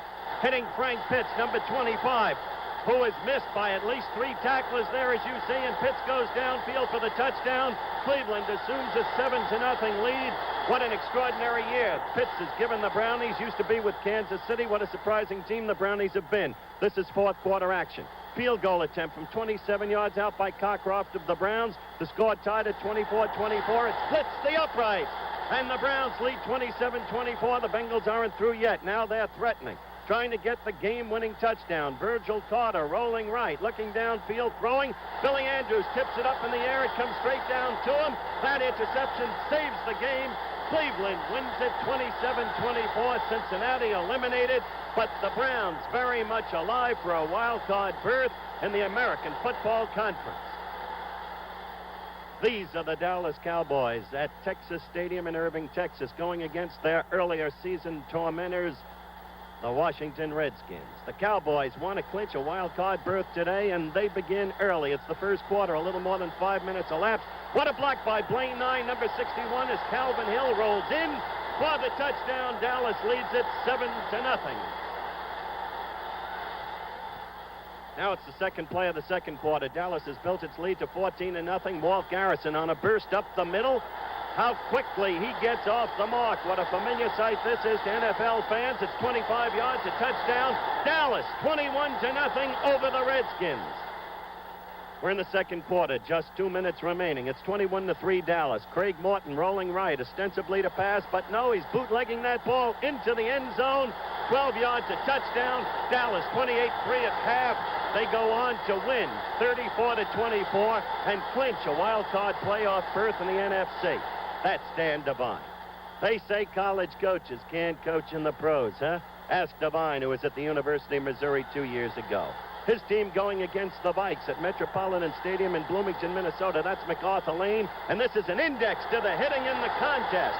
Flipped over was Lane by Jeff Wright.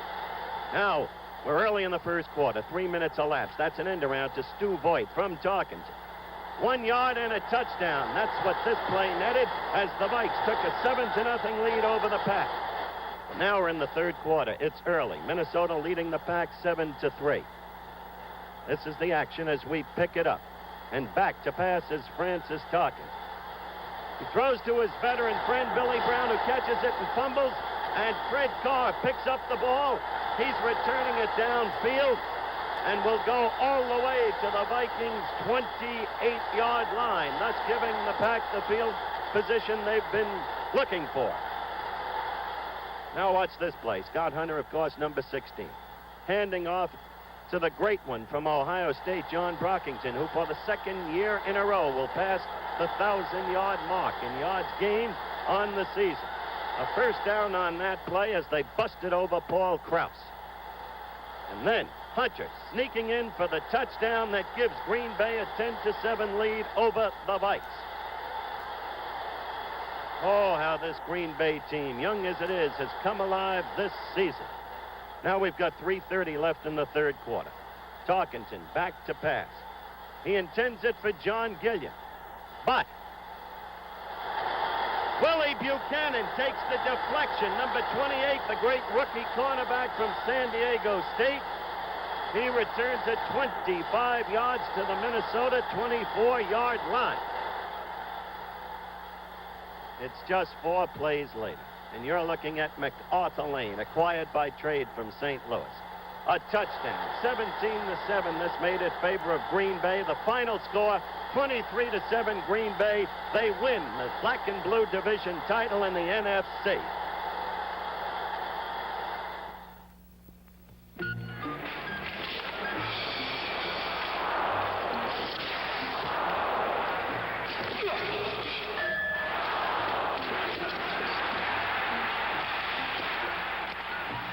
In the dull and commonplace occurrences of day-to-day living, one thing stands out as a completely unique experience: Colt 45 malt liquor.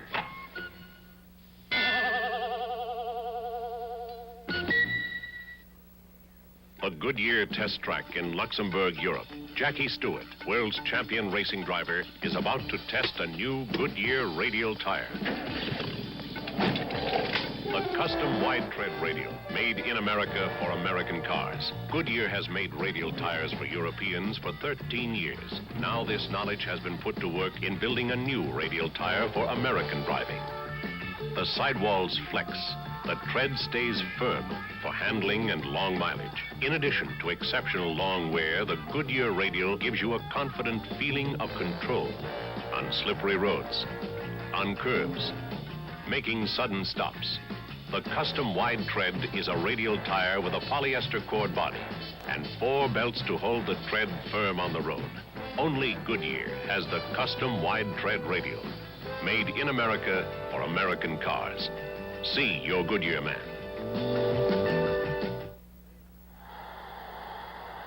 Big Red Alex Webster, coach of the Giants, to the left. Don Shula, coach of the unbeaten Miami Dolphins, to the right. And it's Yankee Stadium, the Dolphins against the Giants, and that was Norm Snead hitting Don Herman, the wide receiver from Little Waynesburg, in the first quarter, the 4th player of the game, and it's down to the Miami 1-yard line as the Giants hope to spring an upset over the unbeaten Dolphins.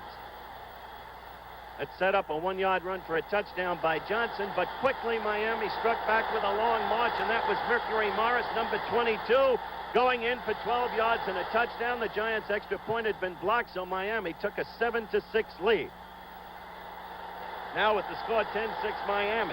In the second quarter, you're looking at Jim Kick, number 21, tough to bring down, running off left tackle for a 26-yard gain. With 3 minutes left in the half, Earl Morrow drops back, throws downfield, 34 yards. You know who that is. Paul Warfield, touchdown. Miami goes on to a 23-13 win. Well, that's Busch Stadium in St. Louis, and the Cardinals are going against the L.A. Rams. It's 3-0 St. Louis, the second quarter. There's Roman Gabriel throwing deep to Jack Snow, number 84, down in the end zone, all alone, and Snow drops the football. It's been that kind of year for the Los Angeles Rams. That typified their futility this day. We're midway in the second quarter. It's 3-0 St. Louis. And they're back in their own end zone, the Cardinals. Jim Hart throwing downfield for the rookie flanker from Oregon, Bobby Moore. Watch this. Moore escapes that tackle. He's going to go all the way downfield to the 1-yard line, a 98-yard gain from scrimmage.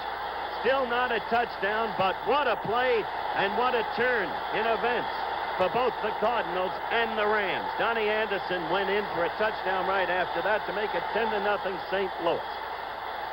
All year long, the Rams have lost to the supposed breathers. We're early in the fourth quarter. It's 17-14 St. Louis, and that's Jim Hart again.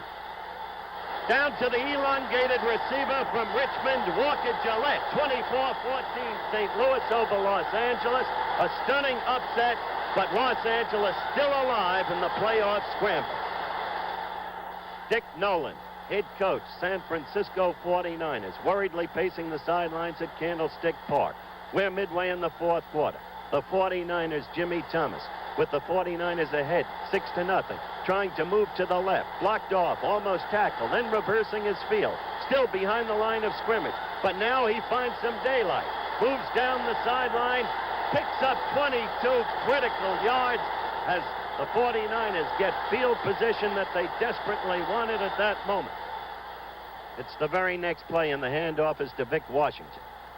Look at Washington sneaking through that whole pile. He finds some daylight, slips away from that tackler, goes all the way down to the Falcons' 9-yard line, an 18-yard gain. It's 3 plays later. The ball goes to Kenny Willard. He's in for the touchdown, 13-0 San Francisco. They went on to win it 20-0. Presently, they're first by a half game, Western Division NFC. And back live at the Oakland Coliseum, we have a beauty going on right here. The Jets out in front of the Raiders, 13-10 at halftime. Right now, we'd like to express our appreciation to Ed Sable, the head man of NFL Films, his very capable assistants, John Hintz, Gene Mason, and all the people at NFL Films for their help once again this year in the highlights that you've just witnessed. ABC's NFL Monday Night Football, the New York Jets versus the Oakland Raiders, is being brought to you by Ford and your Ford dealers. See all the better ideas for 73 at your Ford dealers. And by Goodyear. More people ride on Goodyear tires than on any other kind. And we'll be ready for the second half kickoff between the Jets and the Raiders after this word from our local stations. Ben Gazzara stars in Pursuit on the Tuesday Movie of the Week on ABC.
In the first half, Joe Namath completed his 19th touchdown pass of the year. And it was a thing to behold. A Rich Castor with a fine block by Don Maynard. Ground level. Watch Castor.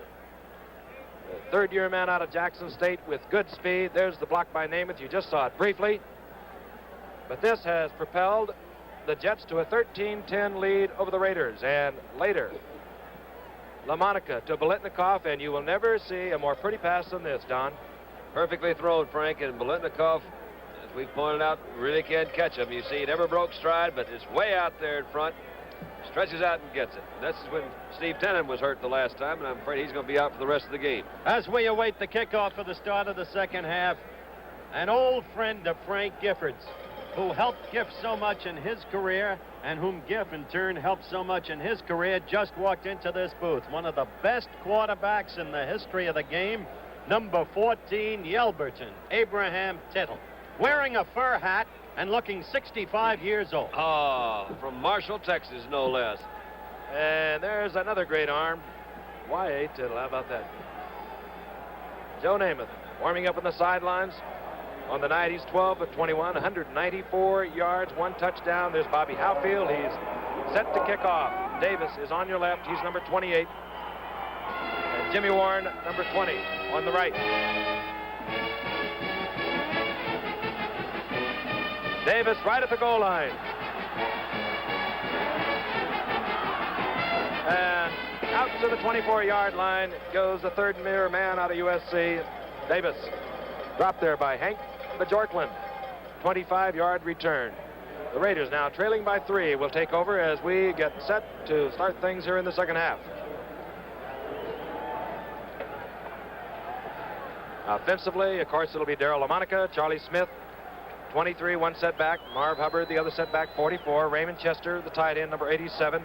The wide receivers are Biletnikoff, 25, Ciani, 49. From the 24, this is Hubbard, who went over 1,000 yards tonight, rolling out to the 27-yard line. There are the statistics from the first half. As you see, Oakland trailing the Jets in total yardage. Time of possession, very close. Hubbard picks up 3. It'll be second down and 7. The ball at the 28-yard line. You won't believe this, folks, but Steve Tannen is back in. Come on now, Steve. Steve Tannen is there at quarterback. Told you there'd be an update. Tough man out of Florida. He's back at the left corner. This on second down. Here comes Charlie Smith, and Charlie Smith rolls out for yardage enough for the first down. Over the 30 to the 31, and here's our Steve Tannen, our third-year man out of Florida, leads the Jets in interceptions. He went down twice in the first half. As Dennis Lewin says, watch Smith pick his way through this hole. And let's watch Smith pick his way through this hole. Marv Hubbard, number 44, is blocking out there. And you got the entire offensive line by the Oakland Raiders. That's Gene Upshaw, Jim Otto, and George Beeler. And he picks up the first down. The ball just short of the 31-yard line of the Oakland Raiders. Just underway in the second half. And here comes Hubbard again, and Hubbard pounds out to the 40, picking up about 5. Now they're back to the ground game that they employed at the very opening of the evening's festivities when they marched down, got into field goal position, and took a quick 3-0 lead. George Blanda kicking a very long one at that point, but Hubbard was chewing up yardage and passed the 1,000-yard mark for the year, as you know, during that first half. 1,009. Second down, call it 6, just over the 40. Charlie Smith on the draw, and this time he's dropped. John Little, number 57, Little, Philbin, Elliott, Lomas. Now it's Joey Jackson, the defensive right end.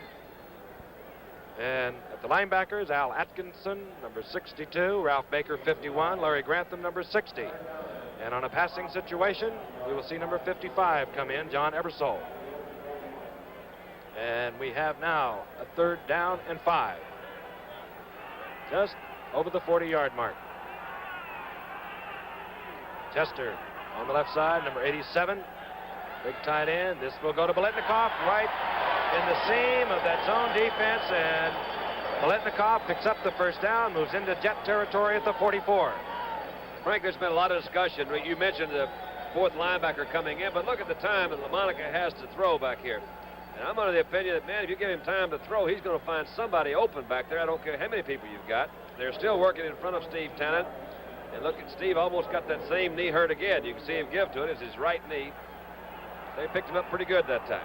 Biletnikoff now 4 receptions, 78 yards. The Raiders moving on the Jets' 44-yard line. Here comes Charlie Smith, and Smith over the line of scrimmage gains about 2 to about the 42. Don mentioned the time LaMonica had on that critical 3rd down pass play to Biletnikoff, and one of the Jets' problems all year has been the absence of an adequate pass rush. Quite frankly, they lack size in that defensive line. That's something we discussed when we had the Jets a year ago, fellas, if you'll remember. Against the St. Louis Cardinals, John Little, for instance, is smallish. So is Jerry Philbin. They miss big people in that defensive line. Second down now and 7. Both backs coming out of the backfield, looking for Biletnikoff. He has it again, and they're eating that zone alive on the left side. And you know that Biletnikoff and LaMonica have discussed the injury, as Don mentioned earlier ago, when you were shaken up, as Steve Tannen was. Well, you have to test him and see if he still can get back to it. They're trying to go into the zone, Frank. You saw Tannen, number 21, but number 27 is Phil Wise. They roll back in there. Watch him protect that shoulder, Tannen, that we mentioned. See, he just protects the shoulder, and down he goes. First down, Oakland. Ball inside the 30. 1st and 10. Here comes Charlie Smith. Phil Wise coming up, getting help from John Little. Wise 27, Little 57, and over there helping out was Mark Lomas. Well, Oakland has got something going. It remains to be seen how much. But remember what we told you in the first half, that this is a team 40 men deep. Terribly effective always in the second half, and usually particularly so in the final quarter. Al Davis is one of the shrewdest men in football. He knows how to put a team together, and he knows how to draft. Second down and 7. Ball resting at the 25-yard line. Charlie Smith finds a big hole. Inside the 20 goes Charlie Smith. Number 45, Early Thomas, saved a touchdown. First down, Oakland. 9 minutes, 4 seconds. Clock moving in the second half. The Jets out in front of the Raiders, 13-10. The Jets have got to win, or it's all over. 6 months of work down the drain. They have to win tonight. Next week, they have to meet Cleveland. This team has said that they would prefer to play in the warmer climate, and that would, of course, not be Miami. That's the team they would like to avoid, I'm sure. They're undefeated, and if they win tonight, they will not have to face Miami. This is Hubbard, and he breaks loose. He's inside the 10 to the 7. Mark it at the 8, Marv Hubbard. Jerry Philbin coming all the way over to make the stop. That offensive line opening big holes now. Jim Otto in the middle, 00. Beeler, 64. Upshaw, 63, the guards. Art Shell, 78, one tackle. Bob Brown, 76, the right tackle. The two coaches, Madden first, and this is Eubank. Second down and 1. The ball at the 8. Hubbard behind Otto and Beeler. All the way down inside the 5. He'll be at the 3. Marv Hubbard. If they're just storming through that Jets defensive line as if they're not there. They're off that mark fast. 81 yards now for Hubbard. You can just see him, as was pointed out. That's Farasopoulos, the first guy that picks him up, and he's the safety. That gives you an idea of what kind of holes they are opening up there. 63 was Upshaw, and he did a fine job against John Elliott. On first down and goal, Hubbard gets the call again. He'll be very close to the touchdown. Jets in their goal line defense.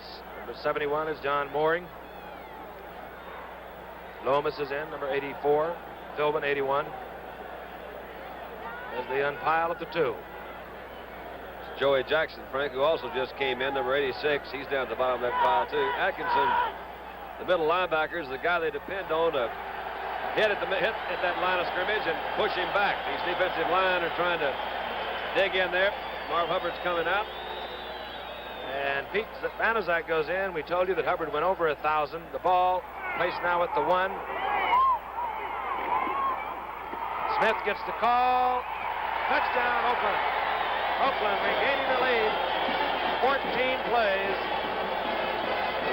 And one pass to Fred Biletnikoff, the rest of it on the ground. But just one pass. Let's look at Smith now, because Atkinson was arguing that he wasn't over.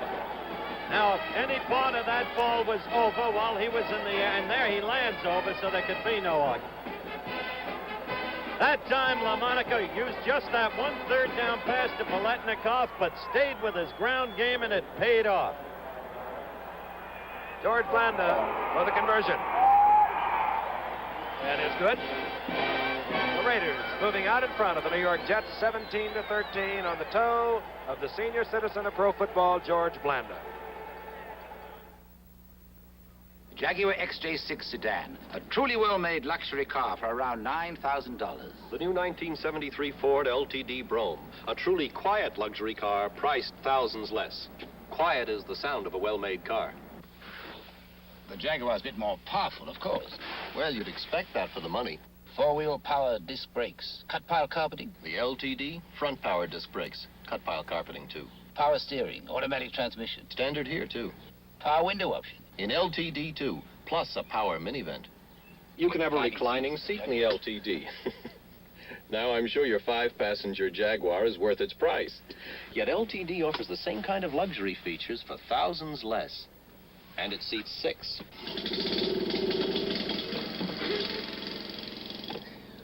Ford LTD, where quiet is the sound of a well-made car. See it. Drive it at your Ford dealers now.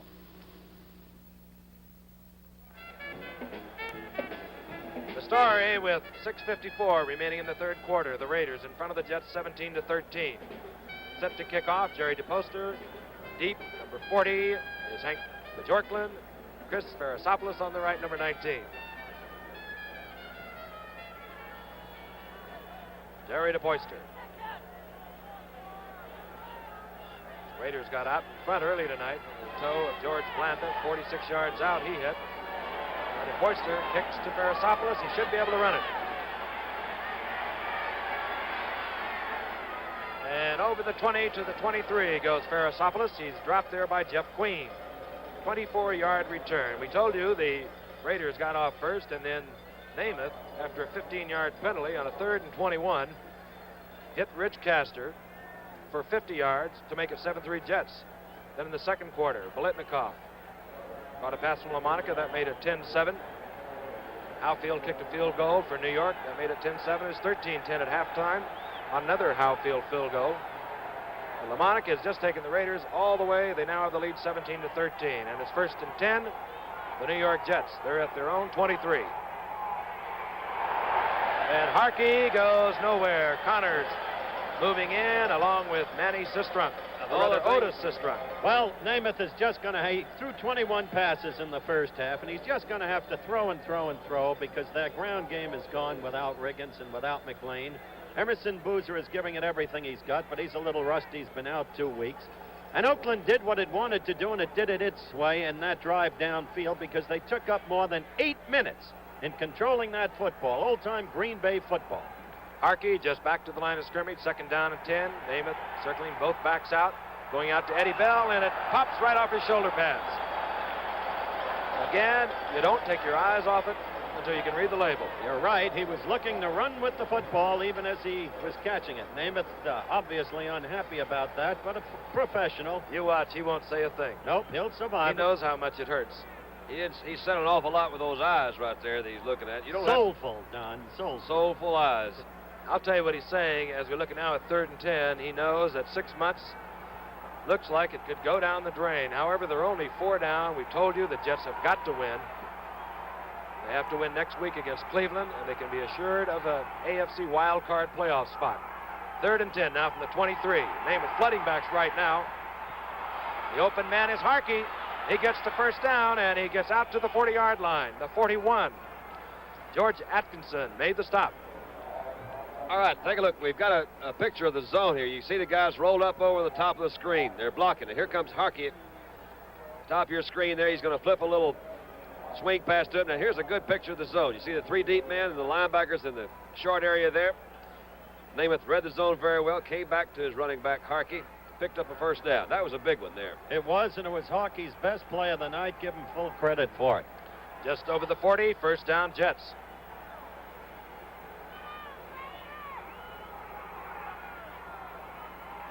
Again, Namath sending both backs out. This time, Eddie Bell holds on, and up comes number 24, Willie Brown, and does he dump little Eddie Bell, who only goes 160 pounds. Namath checking things out. Then he realized he was in front of the Raiders. Just a quick little square out, Frank. One of the things I also noticed, you may not see it on this replay, is he caught the ball, and one of the first guys to come over and congratulate him for catching it, I don't know what he said, is Namath. Or was Namath, because these guys do play well together. The receivers and quarterbacks, they got to really understand one another. 1 second and 5. The ball just over the 45 for the Jets. Could be Namath changing things. Gives it to Harkey. Boozer out in front trying to block, and he attracts a whole bunch of Oakland Raiders. Gerald Irons, 86. Dan Connors, 55. The linebackers putting the brakes on Harkey. It's remarkable, really, that the game is 17-13. When we showed you those first half statistics, you saw that the Jets netted 11 yards rushing in the first half. So Namath has had no ground game whatsoever to go with his passing game. And still, he's got better than 50% completions, one for a 50-yard touchdown. 3rd and 3. The ball at the 47. Maynard out right, Bell out left. The Raiders up in their bump and run. Delaying Harkey over the middle, and this time Castor was the intended receiver, I believe, and Namath really was popped. It was John Spitt was one of the first ones back. He was complaining to that referee. He says, man, he hit my man late. John Spitt, the fine center for the Jets. Okay. Coming on is Steve O'Neill. The Jets will have to turn it over to the Raiders, and they came out at halftime and they were smoking. They took it all the way in, 76 yards. O'Neill kicking deep. Cliff Branch is back deep. This one will bounce. It will take a jet bounce and inside the 10. And will be marked dead at the 9-yard line. 44-yard punt by O'Neill. And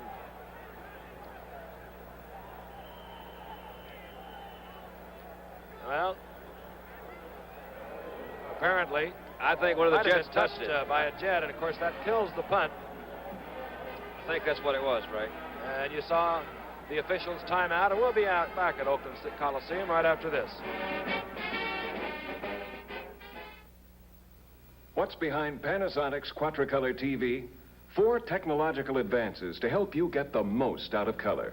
1, A modular chassis with sections that snap out and in for quick and easy replacement. 2, 100% solid state. In Panasonic's Quadricolor TV, the only tube is the picture tube. Everything else is reliable transistors and integrated circuits. 3, a black matrix picture tube. Each little color dot is surrounded by black. This makes colors sharper and more vivid. 4, easy controls that make it this easy to unscramble the picture and correct color, tint, brightness, and contrast. To help you remember these 4 technological advances, Panasonic named it Quadricolor, a name that stands for our latest development in color TV. Panasonic, just slightly ahead of our time. The last time the Raiders had the football, they moved it 76 yards to move out in front of the Jets, 17-13. They take over now. They're at their own 19-yard line. Hubbard is back in, and Hubbard moves out just short of the 25, stopped there by John Elliott. Hubbard, I believe, was taken out by head coach John Madden so he could justifiably receive the plaudits of, well, about 55,000 Oakland Raider fans. He went over 1,000 yards tonight, and he did it the hard way. He's done most of it the hard way.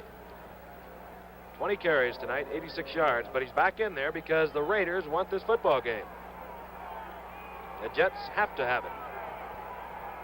Here comes Charlie Smith on the draw. Good block there again by Gene Upshaw, number 63.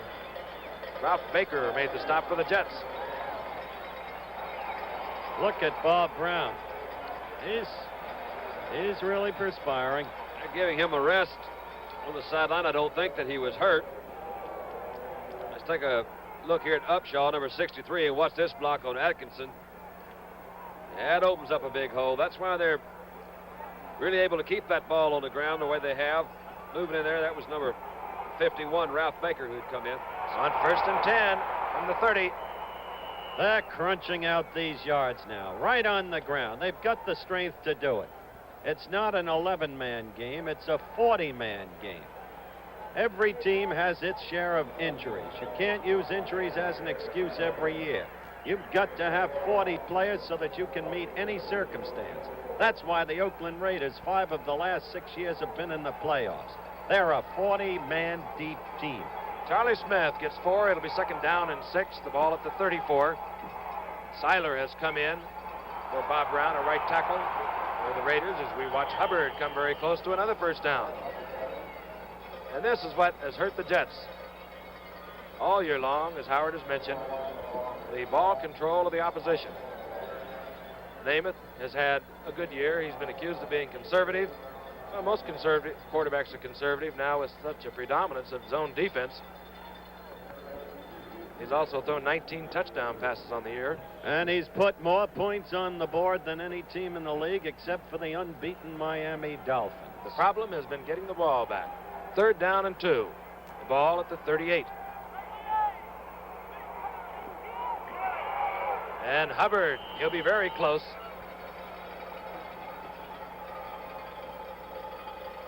Clock ticking, 43 seconds remaining in the 3rd quarter. Joe Namath looking on, and you know this man goes through a lot of agony just standing around. He has some very bad knees. He doesn't complain about it. Now, he's a nice fella. I got a niece in Dallas, Mindy, who just thinks he's the cutest thing that ever lived, too. There's a lot of nieces and so forth around the country that think that. John Madden on the sidelines wanted a ruling on that, Don. He wanted a measurement, and he didn't get one. Wonder why not. Referee Tunney ruling that the ball was short. That brings on Jerry DePoyster on 4th down. He'll be kicking to the AFC's leading punt returner, Chris Ferrisopoulos. There's Chris.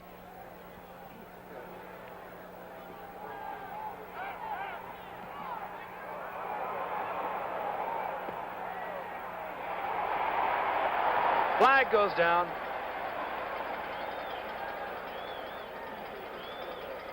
"40-yard punt by DePoyster.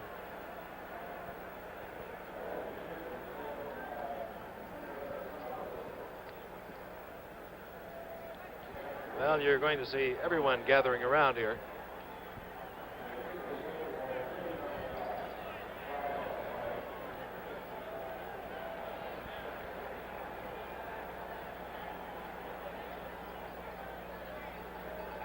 Well, they're still discussing this.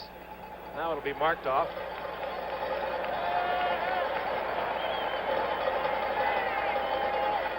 Jim Tunney. And the ball has been placed back to the 12. Fair catch, infraction, unsportsmanlike conduct. It'll be 1st and 10 for the Jets back at the 12. And we'll be back after this. This is a $20 pipe.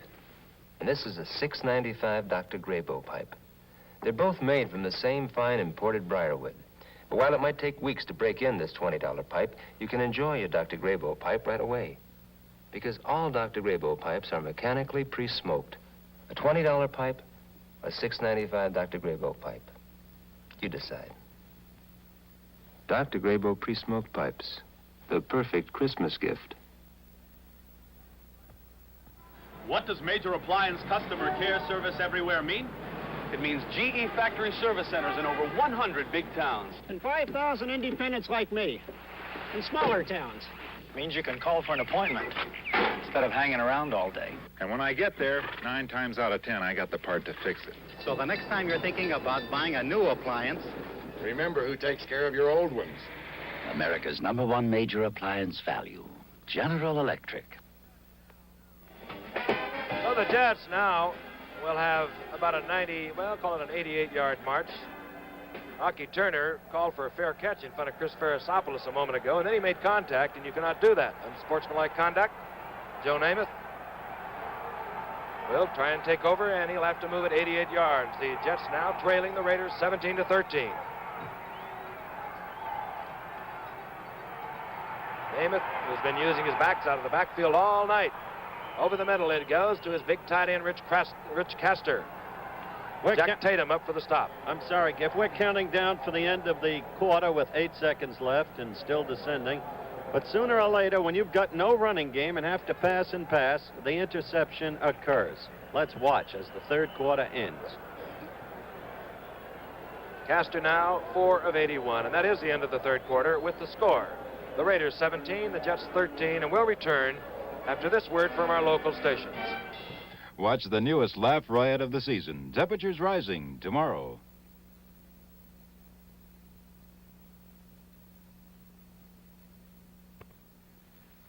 I'm John Schmidt of the New York Jets. To a kid on heroin, this is a murder weapon. We've lost too many kids to drugs and crime and neglect. But there are thousands that we can still help. If you want to help, write to Volunteer, Washington, D.C., 20013. What we need, money can't buy. We need you. The National Center for Voluntary Action.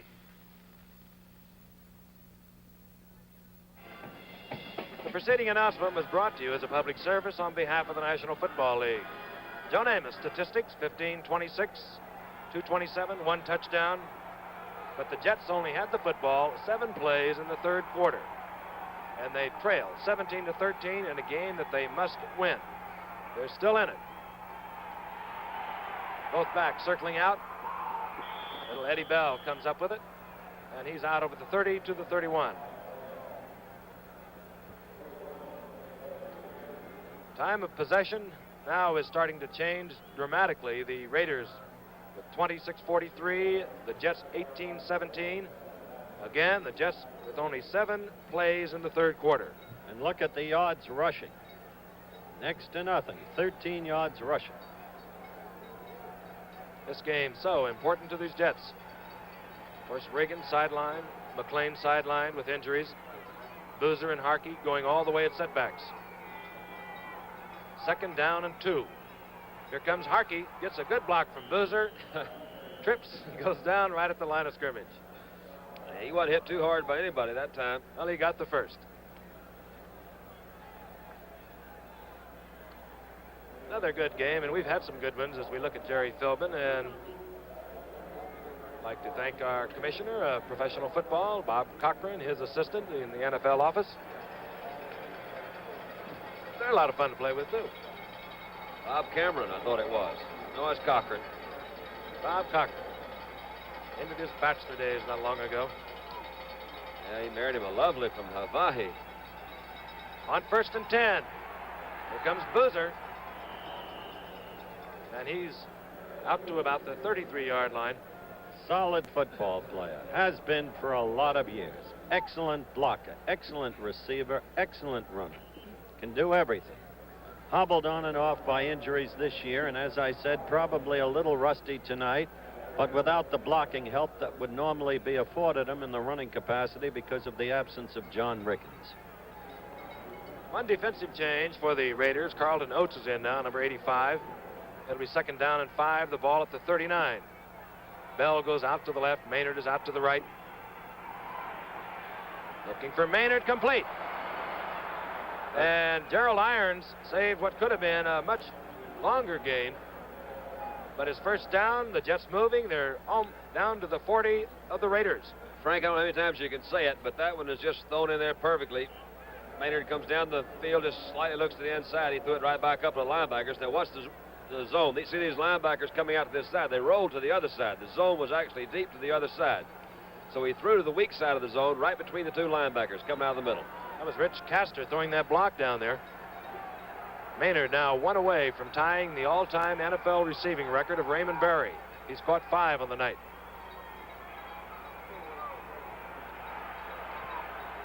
Looking for Maynard, complete. That's it. Inside the 25 to the 22. What a night that veteran is having. In his 14th year out of Texas Western. All right. See him just come up to the outside. Looks to me the zone's on this side. This time, that's tight up number 31, getting over a little bit late. He catches it and goes out of bounds. Here's the zone. You see Nehemiah Wilson roll up over here. This is not an easy move he makes either, Don. He turns completely around. He really does. All right, the Jets moving. They trail 17-13. They are on the 21-yard line now of the Raiders. The Raiders, who came out smoking in the second half, have eased up somewhat as Namath is still picking away. This is Boozer, and you just can't run. They're not running at all tonight. Nothing. But you have to try it every now and then just to keep that defensive pass rush honest. We've got 12:44 left to go in the football game. It's Oakland 17, the Jets 13, as you know. It's been a good football game. Surprisingly good in view of the fact that Namath has had to pass and pass and pass and pass. And now here he is trying to strike again to overtake the current 4-point Raider lead. It's easy when you're from New York to be accused of being partial to this young man. Nothing of the sort. He is a pro. It'll be 2nd down and 11. Namath, 18 of 29, 275 yards, and that 1 touchdown. The end around to the tight end, Rich Castor. There's a flag is down right in the middle, and don't speculate, but that generally involves holding. There it is. You can see the Jets complaining, but it happens to this team again and again and again. They must have called it against John Schmidt, number 52. And Namath, who, as we told you, was not feeling well before the game. He's a fiery quarterback. That's the break that Oakland needed. Referee Jim Tunney indicates the holding. The ball now moved all the way back to the 37-yard line. It might be the break the Jets need. You know what, Howard? Fire them up? Well, no, they get down there, they might start thinking about running. Out here, he's going to have to think about passing, and that's where they got to get it. Well, the last time they got a 15-yard penalty, in their very next play, Namath hit Rich Castor for a 50-yard touchdown. That was way back in the second quarter. All right, Bell is left. Namath out, or rather Maynard out to the right. Harkey 36, Boozer 32, the setbacks. Comes Harkey. And Harkey getting back to the 35. Dropped there by Gerald Irons, number 86. Good night for Don Maynard. As we told you, he has tied the all-time receiving record held by Raymond Berry of 631 receptions. Raymond Berry from Paris, Texas, playing out of Southern Methodist University. What a classic he is. Really a nice man. Namath now with a big problem, 3rd and 24. He puts Maynard out to the right. He'll have to go deep. Castor, the tight end, a logical receiver on a deep pass over the middle, the bottom of your screen. They're going for Maynard, and he had his man beat. He had Nehemiah Wilson beat. Namath put it far to the right.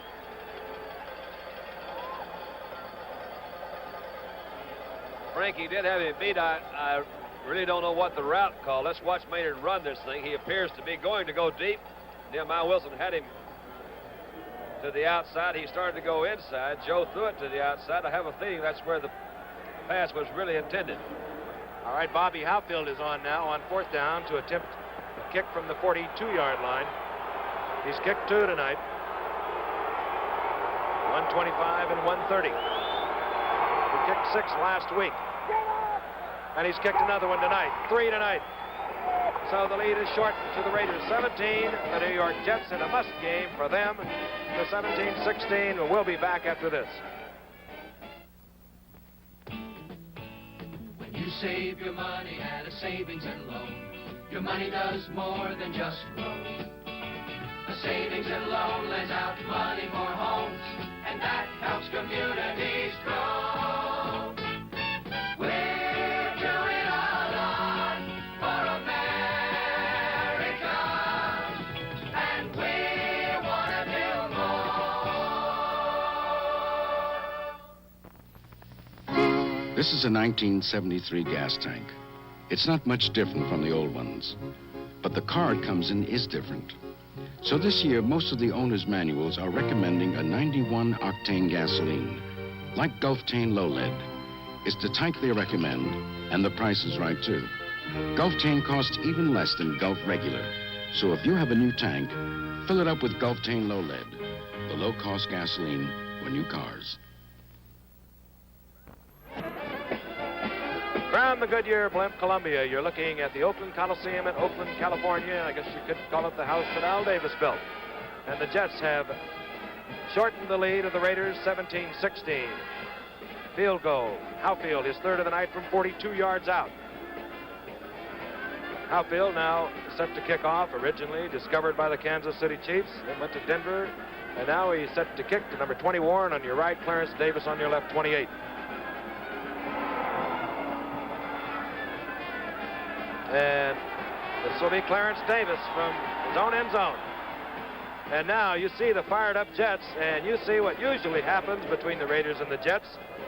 Tempers and occasional elbow flying around.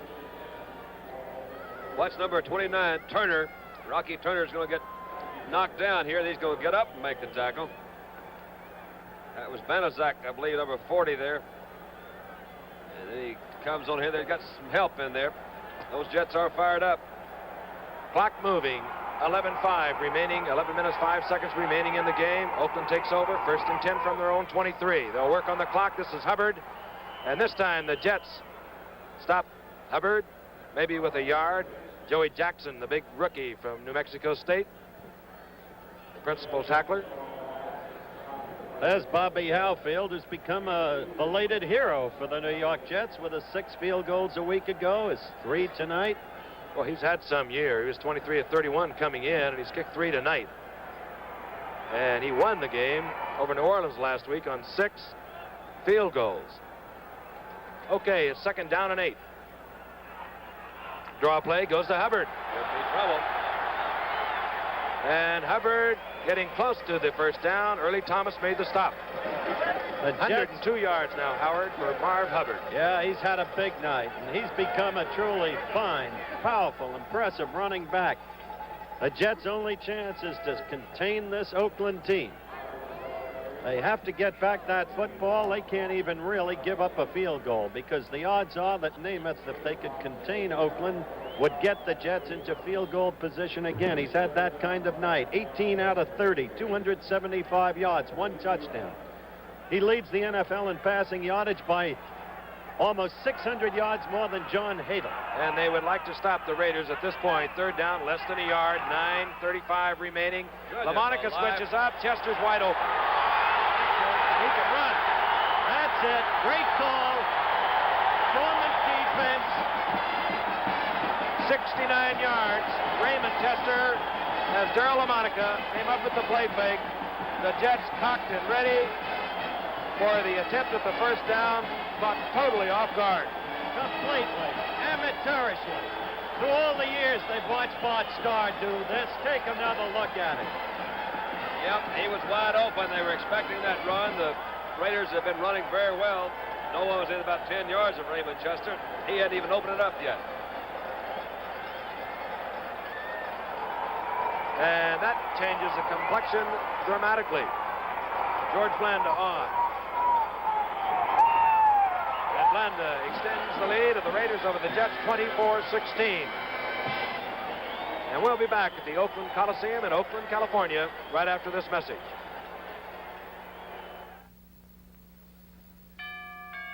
You know, nothing brings back the memories of Christmas like the great songs of Christmas. Some of the greatest are here in Goodyear's newest album, Christmas Is. 14 Christmas classics by outstanding artists of our time. Barbara Streisand, The Carpenters, Frank Sinatra, Joe Stafford, The Hillside Singers, Judy Garland, Tony Bennett. How'd he get in there? Andy Williams, the Mills Brothers, Doris Day, Vicky Carr, Patty Page, and Julie Andrews. Christmas is just $1.25 at your Goodyear service store and most Goodyear dealers. But you want to hurry, because this is one memory that won't last forever.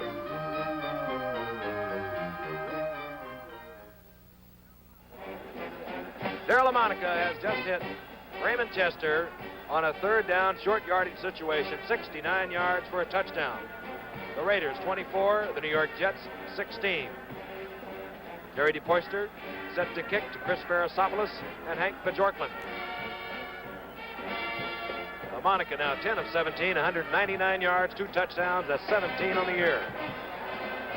This will be Bajorklin at the 5. And the Ivy Leaguer moves out to the 24.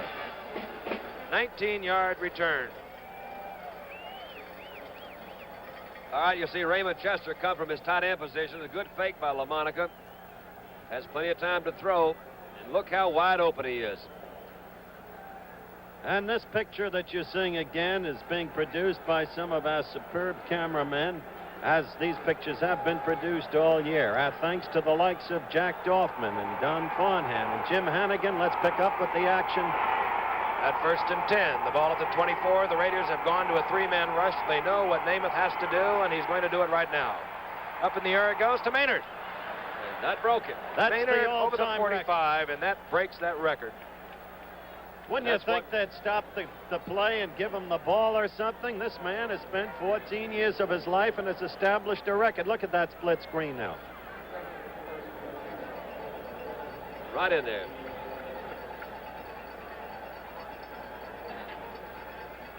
Maynard moving all the way out to the 46-yard line.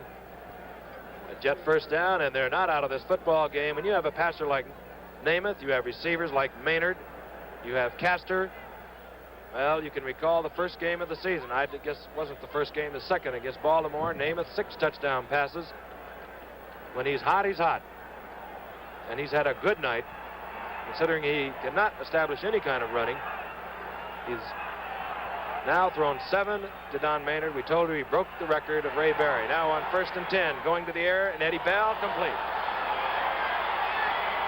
Eddie Bell all the way down to the 30, and, well, I hope it doesn't sound like we're all Joe Namath fans, but he is incredible. That's the point I wanted to make, Frank, because we constantly face that since you and I happen to live in the New York area.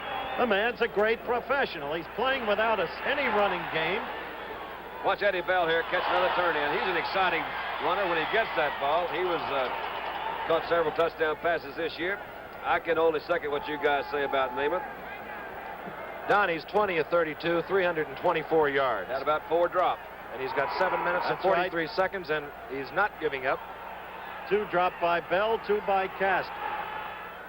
Blitz. And he held it, and it was dropped by Castor. He read the blitz, He really did, Frank. He read it a lot better than Castor. I think you saw him hesitate. It was not because he wasn't ready to throw. It was because Castor wasn't ready to catch, and he wasn't after he did. He finally did throw. People ask what makes a great quarterback. We're going to run this again, show you the turn-in. But Sammy Baugh once told me, and Baugh had such a great arm, watch that turn-in, and he had it and dropped it. So that's 3 he's dropped tonight, though he's had overall a good night, and he's a good receiver. It's quickness of feet that can make a great passer, and that's true of Namath with the whole knee problem. He's so quick dropping back. 12 feet distance. Hard to blitz that man. 2nd down and 10 from the 30. And he gets it out this time to number 32, Emerson Boozer. This time, good for 3 as Phil Villapiano, one of the finer linebackers you're going to see. You're going to hear a lot of him in years to come. Moves over to make the coverage. And now the Raiders know that Namath is going to put it in the air. He has to. It's 3rd and 7. Villapiano. 7:27 remaining in the game. Yeah, Villapiano is very friendly with a member of the Jets, Bob Davis. They're opening a football camp together at Asbury Park. 41, Villapiano, there he is. It's 3rd and 7. The ball at the 27. Maynard is right. Bell is left. Castor's a tight end on the left side, 88. Eddie Bell, and it'll be picked off by Tatum, Jack Tatum.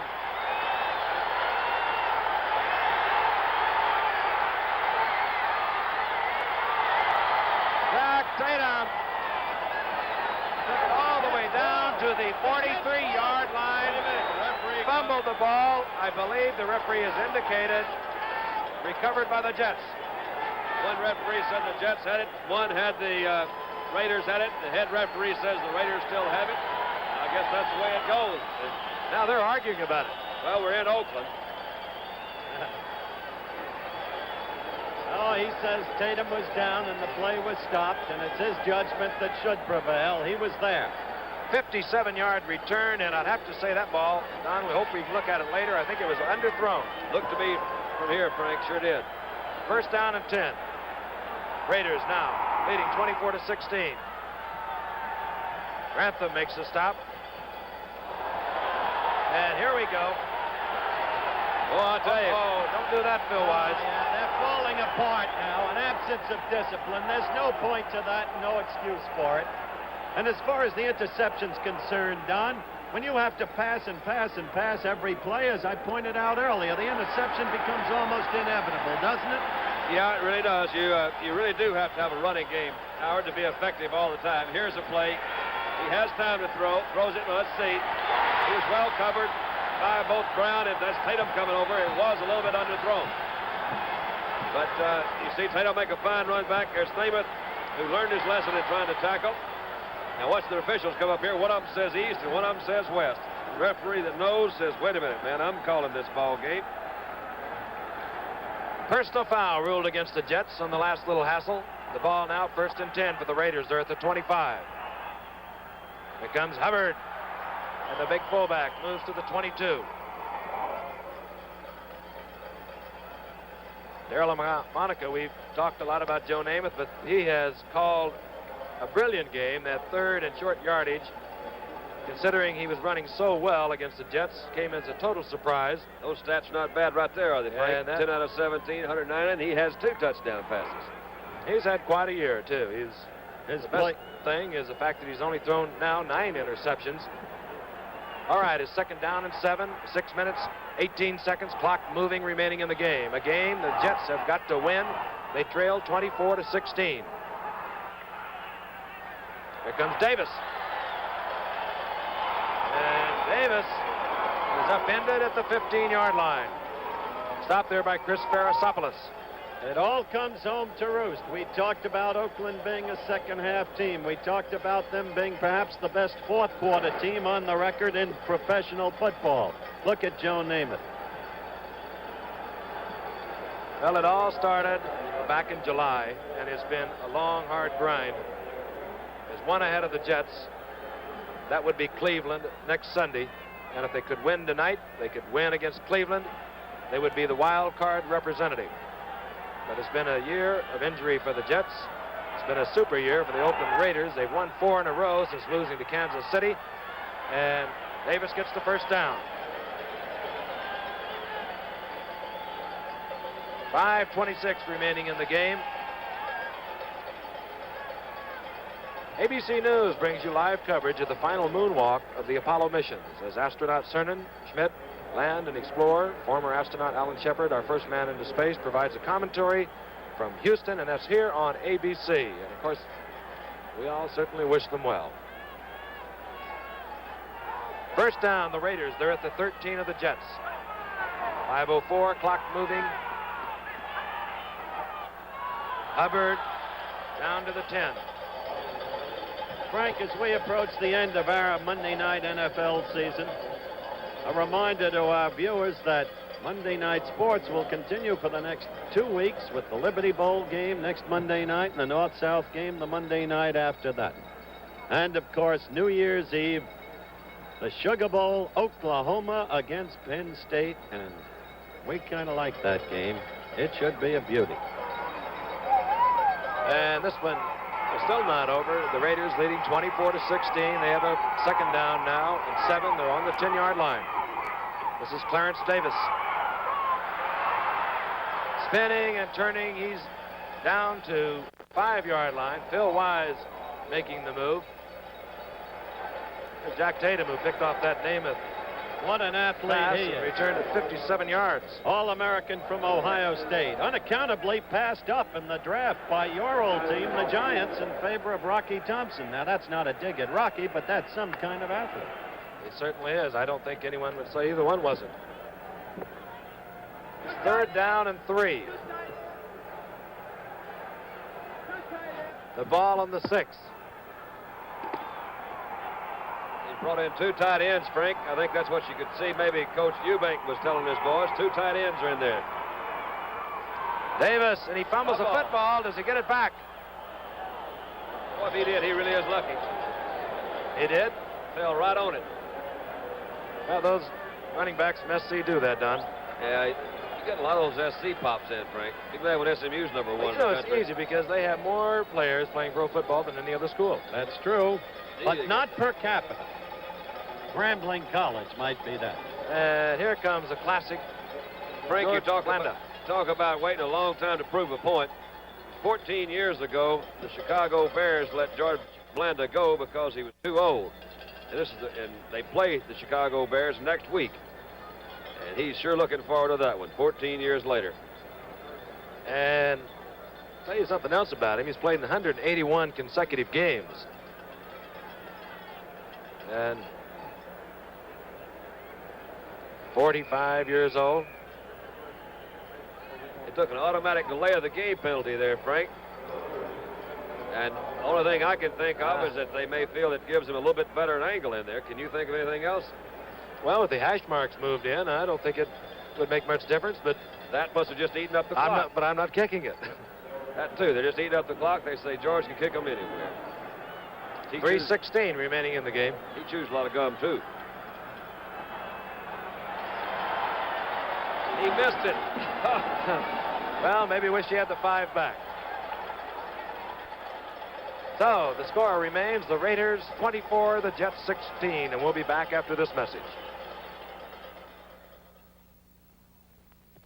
Now there's a great new way to keep a man's hair in shape. New Max for Men, the man's hair dryer, designed by Gillette. With 500 watts of power to dry hair fast, plus a training brush to help smooth out unruly hair, plus a shaping comb to comb in fullness, give hair that natural look. Keep your hair in shape with Max for Men, with plenty of power to dry hair fast. New Max for Men, the man's hair dryer, designed by Gillette. Because Papermate knows how you write, they put a pump in the PowerPoint pen. So even at odd angles, on the worst surfaces, the Papermate pumps ink to the point, automatically as you write. So no matter where or what you have to write on, the Papermate PowerPoint keeps on writing smoothly, even when you wish it wouldn't. The Papermate PowerPoint, the pen that pumps the ink. Put a Papermate gift set in someone's stocking this Christmas.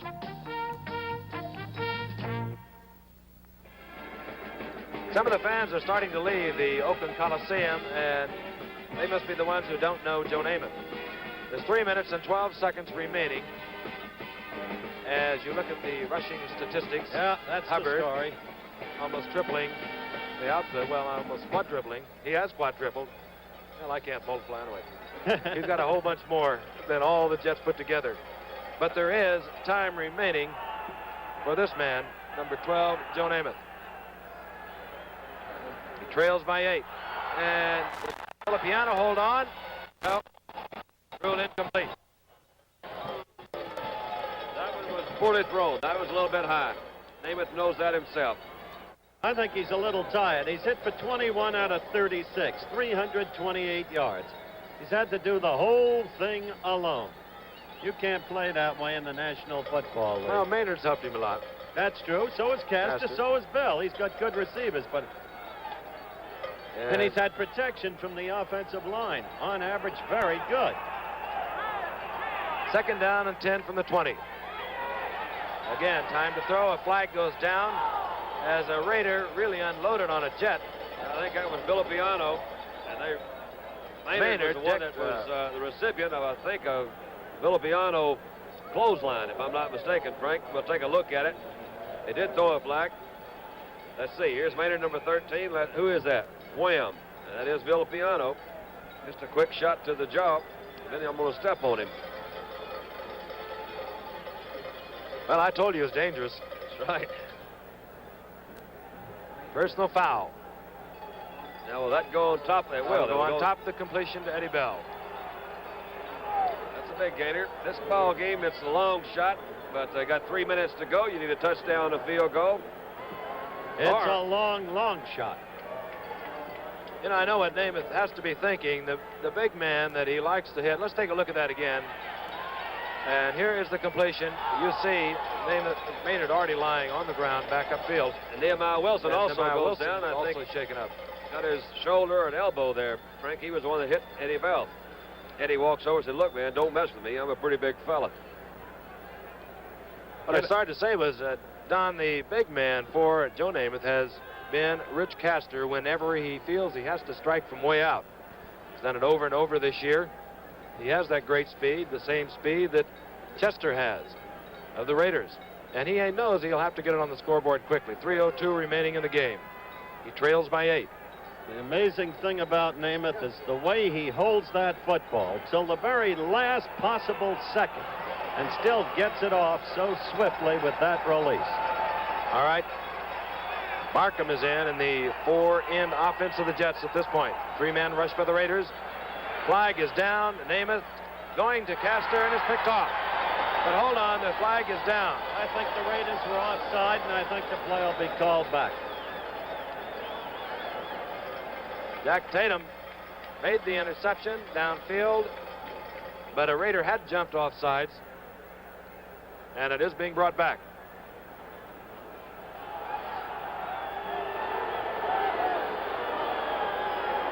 Well, partisan crowd here at the Oakland Coliseum, and they're justifiably proud of the Oakland Raiders, who cinched their division last week. They would like to put the Jets out of it completely. In that way, they would avoid meeting the undefeated Miami Dolphins. That might make the Pittsburgh Steelers a little hotter, possibly the Cleveland Browns. Frank, this is the play we've got right here. Maynard coming out this time. He's not going to take any chances with Filipiano. He's ducking in there under him. All right, it's first down and 5. The ball just inside the 45. 2:55 remaining in the game. Flags go down, complete to Eddie Bell. But again, the flags in the middle of the line of scrimmage. I think this is against Winston Hill, number 75, for holding. Appears to be in motion. Illegal procedure, Motion? Howard. Yep, I think he may have just maybe picked his hand up or something right before the snap of the ball. It was thrown early. I pre-called it, but I was watching Winston, and he was having trouble. Listen, let's face it, fellas. They could call holding on every play of every game if they wanted. Look at that Down statistic. remains the same, first and 10. Ball right at the 50, and boy, that's impressive.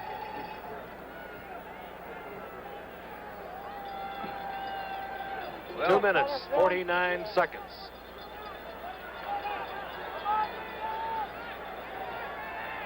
Bell out to the left. Barkham comes out to the right. The tight end is Castor. Maynard, the top of your screen, is in the slot. Lone back, Harkey. Namath firing, and this time almost picked off. Gerald Irons, number 86, and almost picked it off, and Namath is shaken up. Namath is hurt. Watch the ball. It appeared it was almost intercepted. Turns back around. It did go right through the hands of number 86 for the Oakland Raiders, and that would be Gerald Irons. Namath appears to be. He just gestured to the bench and said that I want out. And well, Bob Davis came on the field. He's trying to walk it off. You can see his left knee, the sock down his left knee. That's where he has that really big knee brace. We'll take another shot at it. I think we can't see him take a pretty good lick just after he throws it. Throws the ball right on his knee. Number 80, that was Toms, Art Toms, and he crumbles under. That's not an intentional move by Toms. That's one of the main ways that quarterbacks get their knees or ankles hurt. Guys are being blocked, and the momentum of the block just throws them right in there. The quarterback is planted his feet to throw and trying to push off of it, so he has them kind of set. Then you roll into them, and the knees and ankles can pop pretty good. He's 22 of 38, 343 yards, and they'll take no chances. Bob Davis comes in. And this crowd is going to applaud Joe Namath. Quite a sporting gesture on the fans of part of the Oakland Raiders. Their fans are giving him a standing ovation. Hey, that's something, isn't it? It is.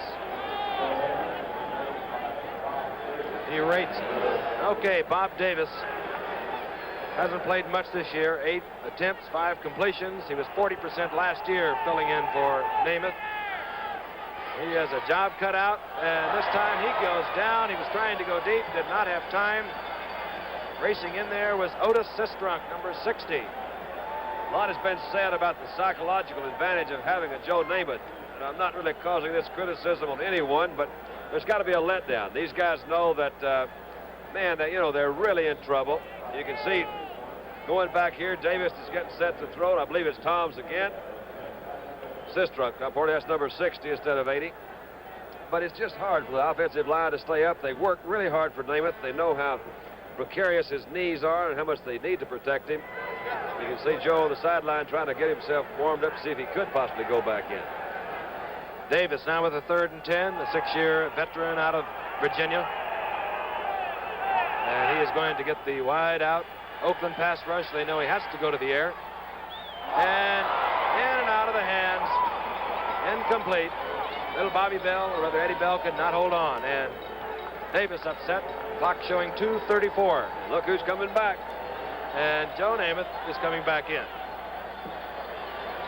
And very dejected, Bob Davis walks off.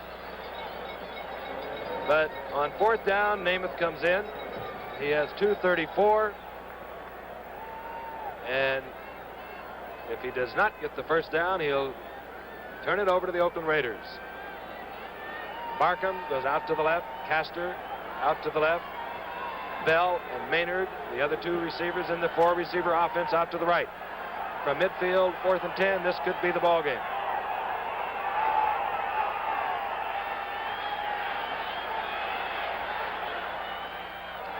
That's in there. Well, how about it? Complete down to the 36-yard line is complete to, I believe, Barkham. Jerome Barkham. From the end zone shot, you see Namath kind of bounce out of that pocket a little bit. Barkham is covered very well in there by number 26, Alonzo Thomas. We can take him isolated here. Gets a good shove right in the line of scrimmage, comes back in. And Joe Namath uses a timeout. Or rather, now we have the 2-minute warning. We'll be back to the Oakland Coliseum right after this. I'm Ara Parsegian, football coach at Notre Dame. If a quarterback could take only one play into the game, it should be an option play. He can run, He can pitch out or pass. 3 options. Ford gives you its own version of the triple option play on the mid-size 1973 Ford Torino Squire. The 3-way door gate. It opens like a door, fast, even with the window up. It opens with the window down, and it opens like a tailgate for big loads like 4-foot wide building panels. 3 options. And you find the 3-way door gate on the world's best-selling full-size wagon, the quiet new 1973 Ford Country Squire, along with Ford Motor Company exclusives like dual-facing rear seats. See the new 1973 wagons at your Ford dealers. When it comes to wagons, nobody swings like Ford.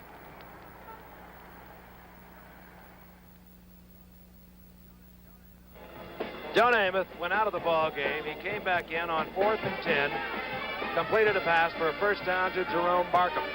The ball is at the 36-yard line. There are 2 minutes left in the game.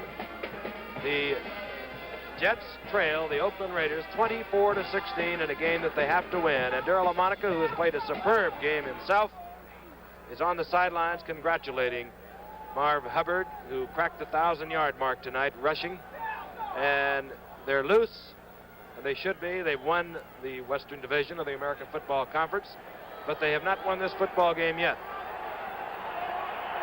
And, of course, if they win this, they will not face the undefeated Miami Dolphins. Barkham, Bell, Castor. Namath back trying. He's going to go down. Down he goes at the 48-yard line. A lot of pressure in there. Horace Jones, the only man in the defensive unit of the Oakland Raiders who does not have a pass interception, and that's remarkable. I think the Oakland Raiders deserve all kinds of credit for their performance tonight. They could have wilted. They had things clinched. As far as the Dolphins are concerned, A, if Oakland has to play Pittsburgh or Cleveland, they got a big game ahead of themselves. And B, sooner or later, they're going to have to play those Dolphins if they're going to go anywhere. They could have taken it easy tonight. They didn't. They played with pride, and they played with character, and they showed they're a team of character. This means Coach Nick Scorch's Cleveland Browns are going to be in there. Is that right? Yep. They've done a good job this year. They sure have, and they deserve congratulations. 2nd down and 31. And I think we may have used too much time.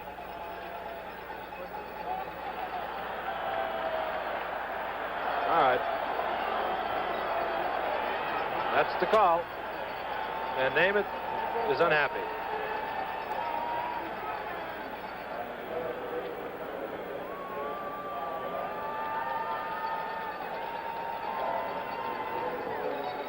Second down now, 36.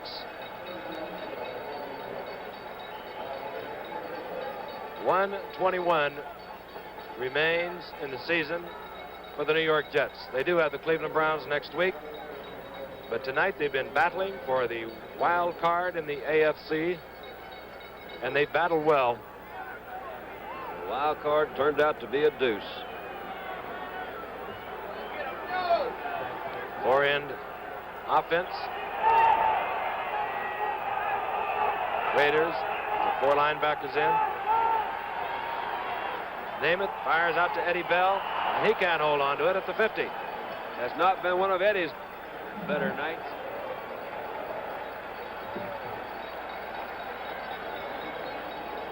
And another flag goes down. Things really deteriorating now. Minute 15 left. Eddie Bell shaken up. Minute 15 left of our season, fellas, and a lot of people. Let's watch Eddie on this play as Weeb Eubank runs out to see what his condition is. Willie Brown is the tackler. And Willie is some one-on-one tackler. So is Tatum. No sense reiterating that this is a talented football team, this Raider team. Howard, you're talking about this year. There's a lot of folks we need to think made this thing a lot of fun for us. That's correct. People like our producer, Chet Forty, our producer, Dennis Lewin. People like Our director, Joe Assetti. Right on down the line, more cameramen to be named, like Joe Sapienza, Joe Shabo, and Bob Wolf, and Warren Kress, and Joe Nisi. Billy Morris. Jesse Cohn, Norm Olson, Billy Morris. John Broderick. Roy Robbins. Yeah, got old Roy Roberts in there. Our great engineering supervisor. And our publicity people like Irv Brodsky and David Dyer. They've all lent a hand in this, the third consecutive year of Monday Night Football on ABC. Our West Coast engineering supervisor, Len Bottom, is another who deserves the credit. We realize we're in the final minute of a football game now, or a little more than a minute, but these men are entitled to the notice we're giving them. They do the job. Individual commitment to group effort was the way Mr. Lombardi put it. That's what these men do. Right now, it's 3rd down and 31, and Eddie Bell leaves the game, 6 receptions, 89 yards. Joe Namath went out of the game, shaken up, and now he comes with the screen and is almost picked off by Tony Klein. We missed Terry O'Neill, and they were playing the Notre Dame fight song a moment ago, our statistician. Well, it's a long way from January 12, 1969 for Joe Willie Namath. At a tender age, he proved that he could win it all. I wonder if he'll ever get that chance again. Well, he's down to his last pop with 1:09 remaining in the game. He has a 4th down and 31, and that's when you like to have those coaches sending those plays in, Don. It's about the only time I can think of I'd like to have them sending them in, though. That's right. They usually go to the water bucket on that one, don't they? Yeah. They have a way of looking at the other way or at the clock or something. 4th and 31. The ball just short of the 45 of the Jets.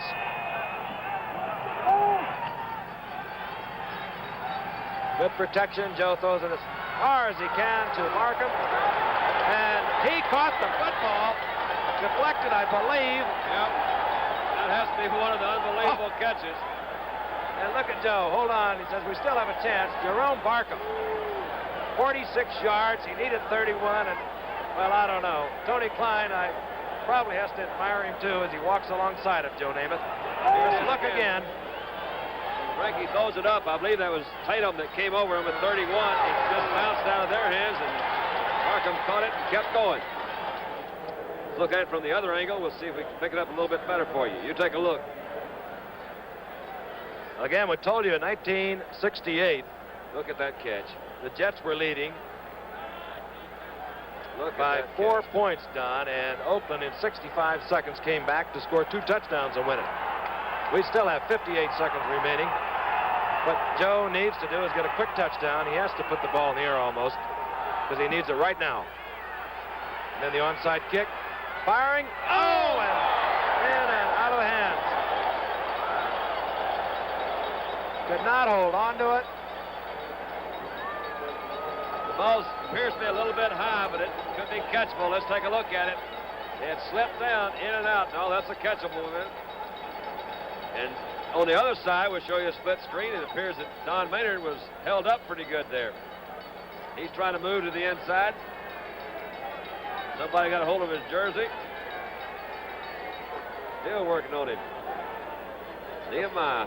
54 seconds left in the ball game. Namath 24 of 43, 402 yards gained passing.